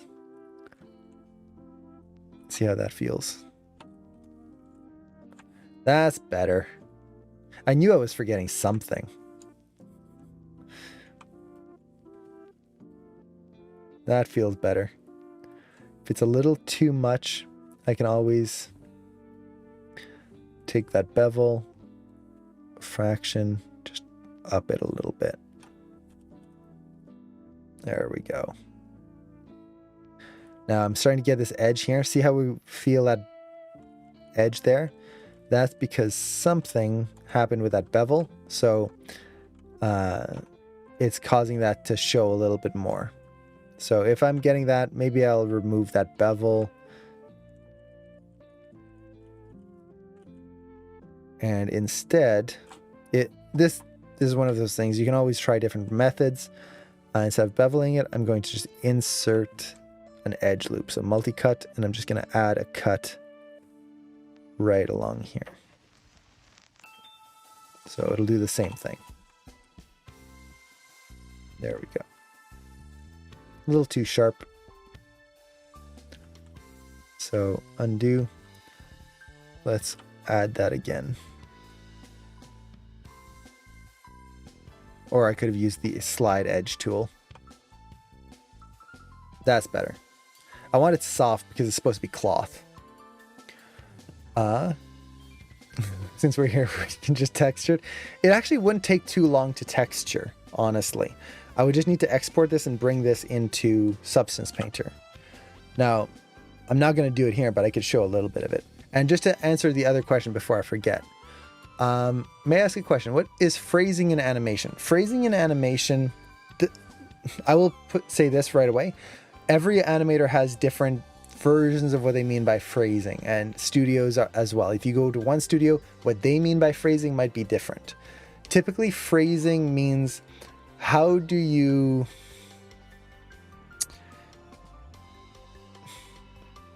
How to put this? I'm trying to think of the best way to explain it. It's trying to tell a story through motion and trying to show variety in the beats. So another way you can kind of think about it is texture. That's another term for it. Musicality is another term for it. Tempo, I've heard some people use. It's making sure that things feel interesting. So instead of just things going 1, 2, 3, 4, you have a rhythm to something. So something might kind of move, hold, and then move quick afterwards. So some people use phrasing to mean that. It's the way things move, the rhythm of the shot. Another term for phrasing is kind of the beats of the shot. Now, what beats is usually the moments in the overall motion. So, for example, you would have one beat where a character comes in and then pauses. That first motion, one beat. Then the second pause here as they think is another beat before haha they come up with something. That's the third beat.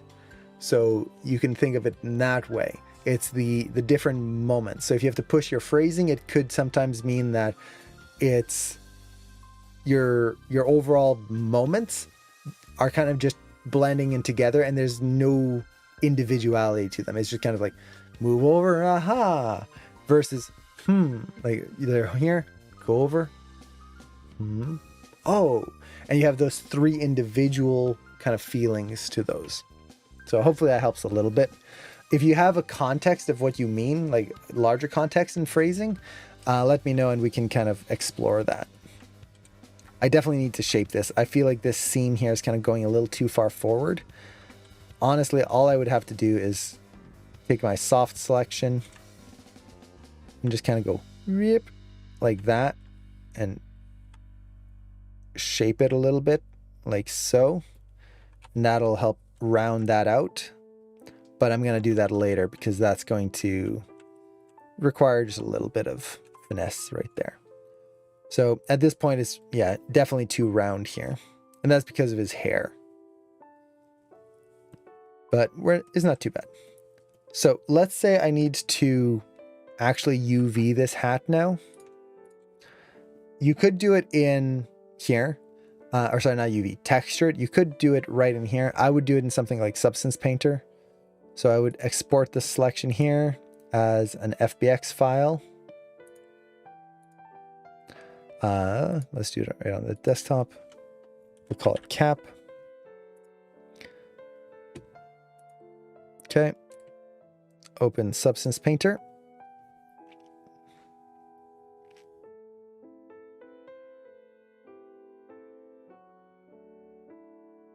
Let's create a new project.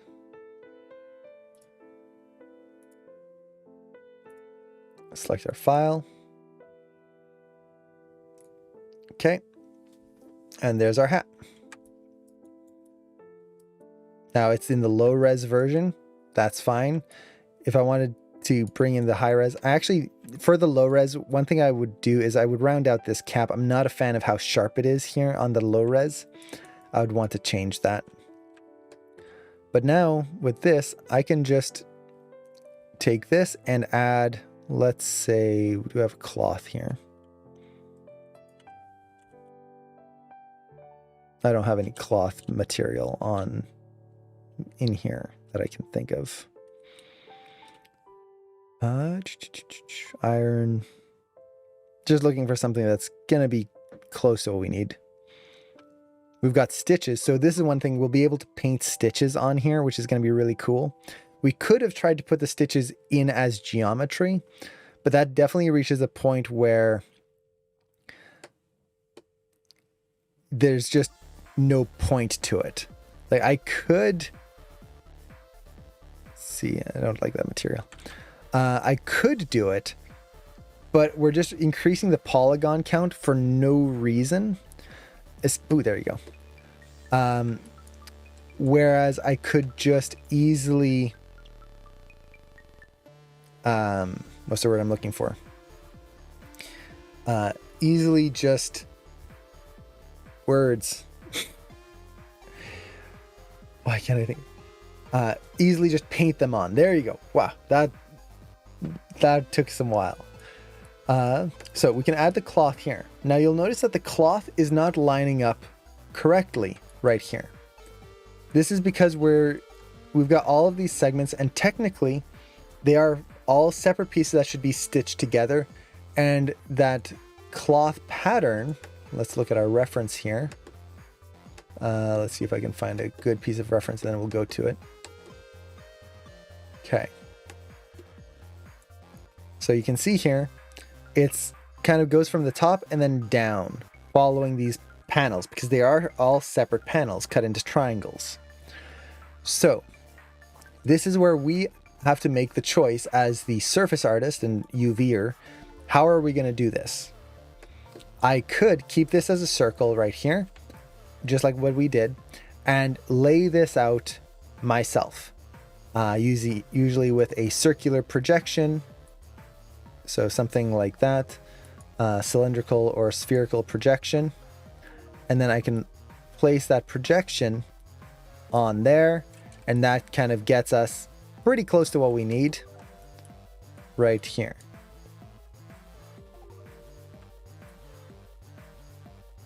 So I can kind of match it to the hat right there. So I could do that. And that's super easy. Doesn't take all that much time. Done. Or I could do it as separate pieces. And this is where we cut each panel separately and make sure that they line up, so that as we add the texture, they just line up manually in there. Is there one way better than another? Not really. It just depends on what you want to do. So that's going to be important. Now there is another thing that's going to be very important here, and that is making sure that before we bring it into Substance Painter, where is that tool? Circular displacement. When you add the material, it's right here under the properties fill. So if you select that material right there, it's your projection type right here. So another thing that's very important is we need to know what materials we want on each individual object here. Right now, when I brought it in, I actually have two different materials on this object. I have the Lambert material for the brim. I have a Blinn material for the inside edge here, and the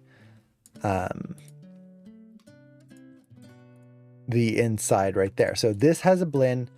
These two things have a Lambert. And this is very important before you go into Substance Painter, because the way you apply materials onto these is going to determine what you can apply materials on in Substance Painter. So you'll notice that I have Blinn and Lambert here. And if I select these, well, there's our brim with the button top, and there's our inside material.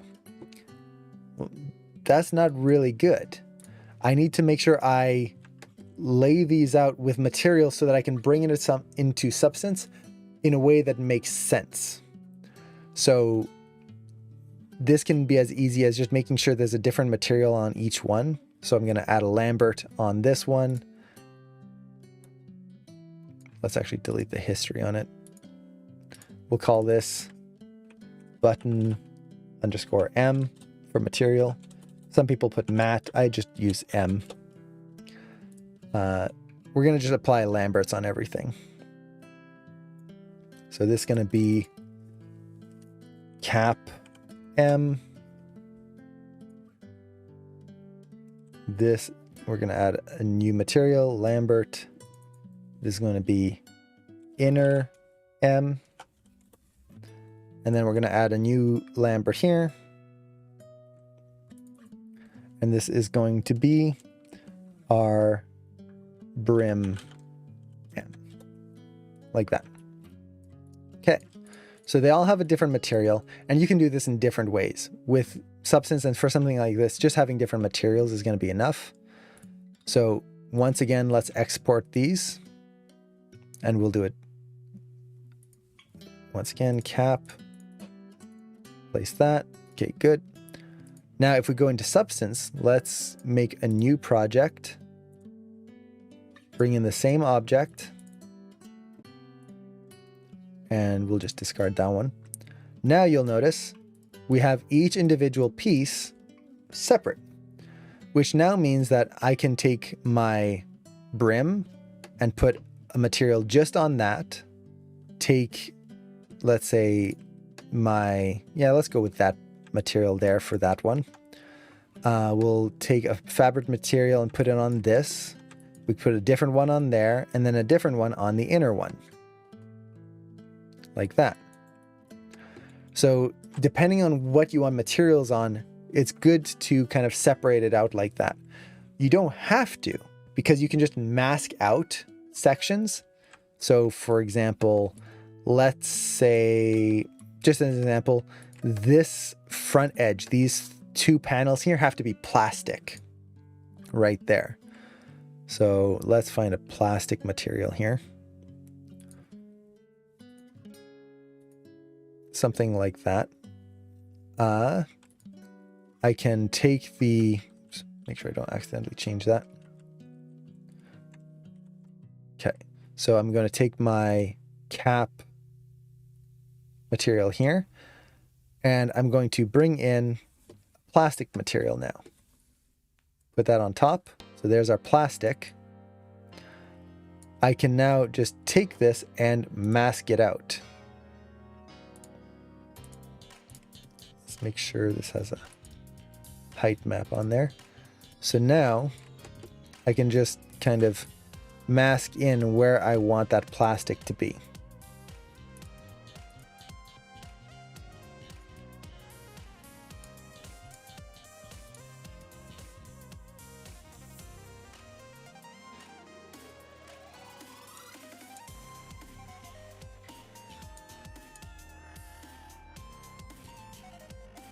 So let's actually do it the other way. So delete this, oops. Delete this mask here. And add the mask on this one. That way this stays nice and smooth. So now I can just kind of mask that in and paint that. So now that front has that different material right there, and I can just do whatever I want. So there's different ways of doing it, but it's easier, especially if you've got lots of different like metal bits and plastic bits and all of that. It's nice to just kind of separate them out as different pieces there, because now I can just select that inner bit, and there we go. We've got that material done on there.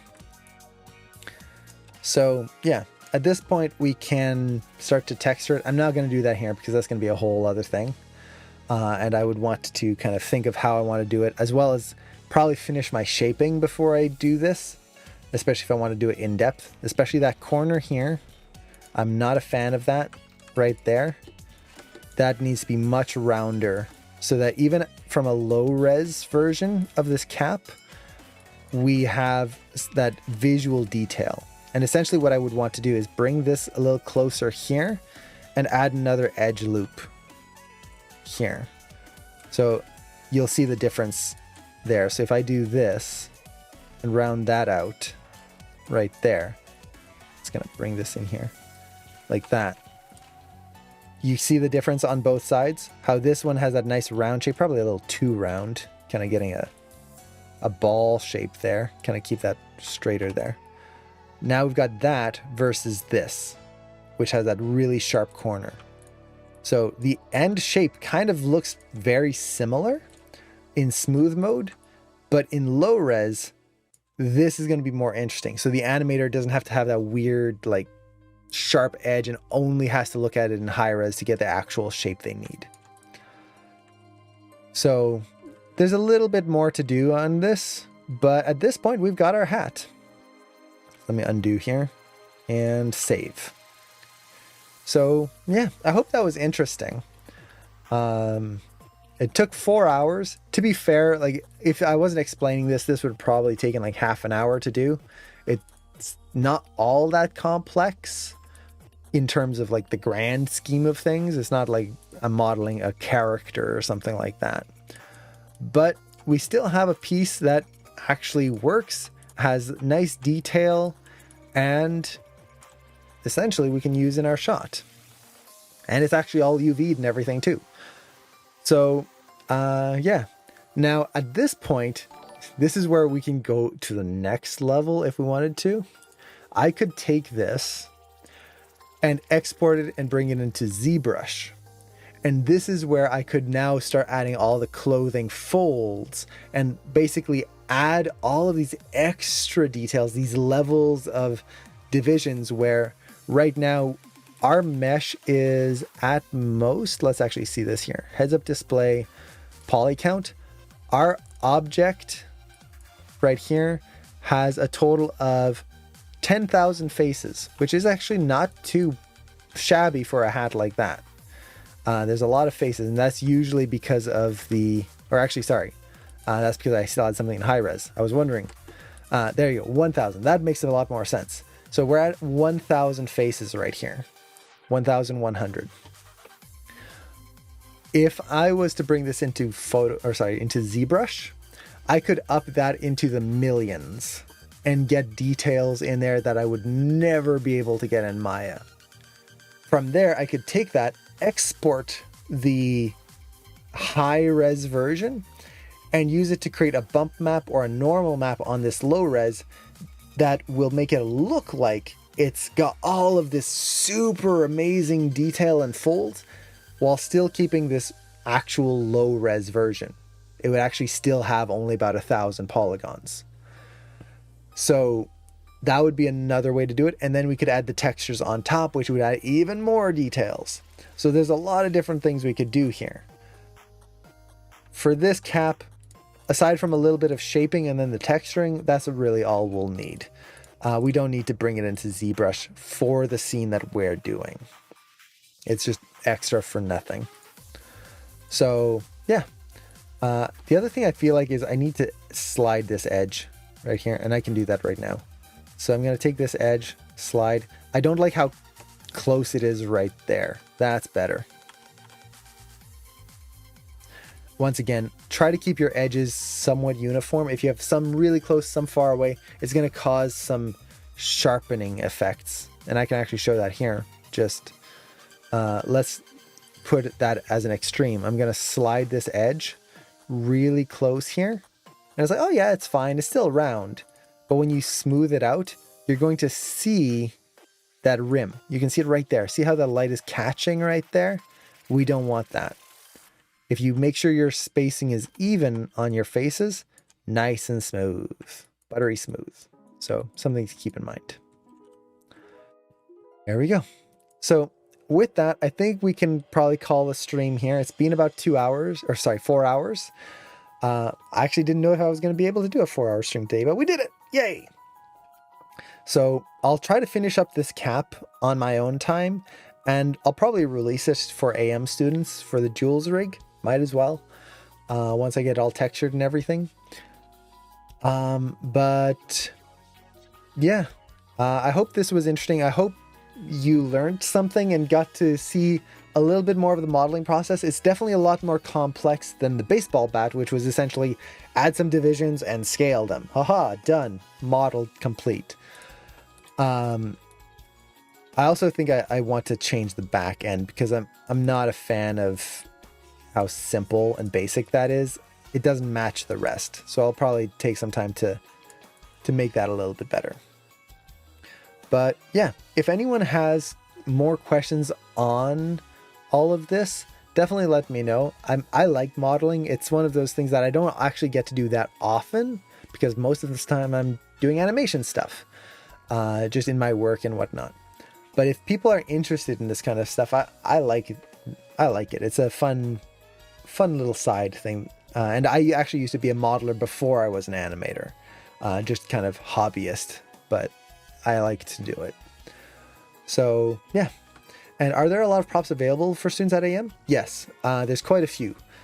I'm actually working on, like, whenever I have free time, I like to just add more to the collection.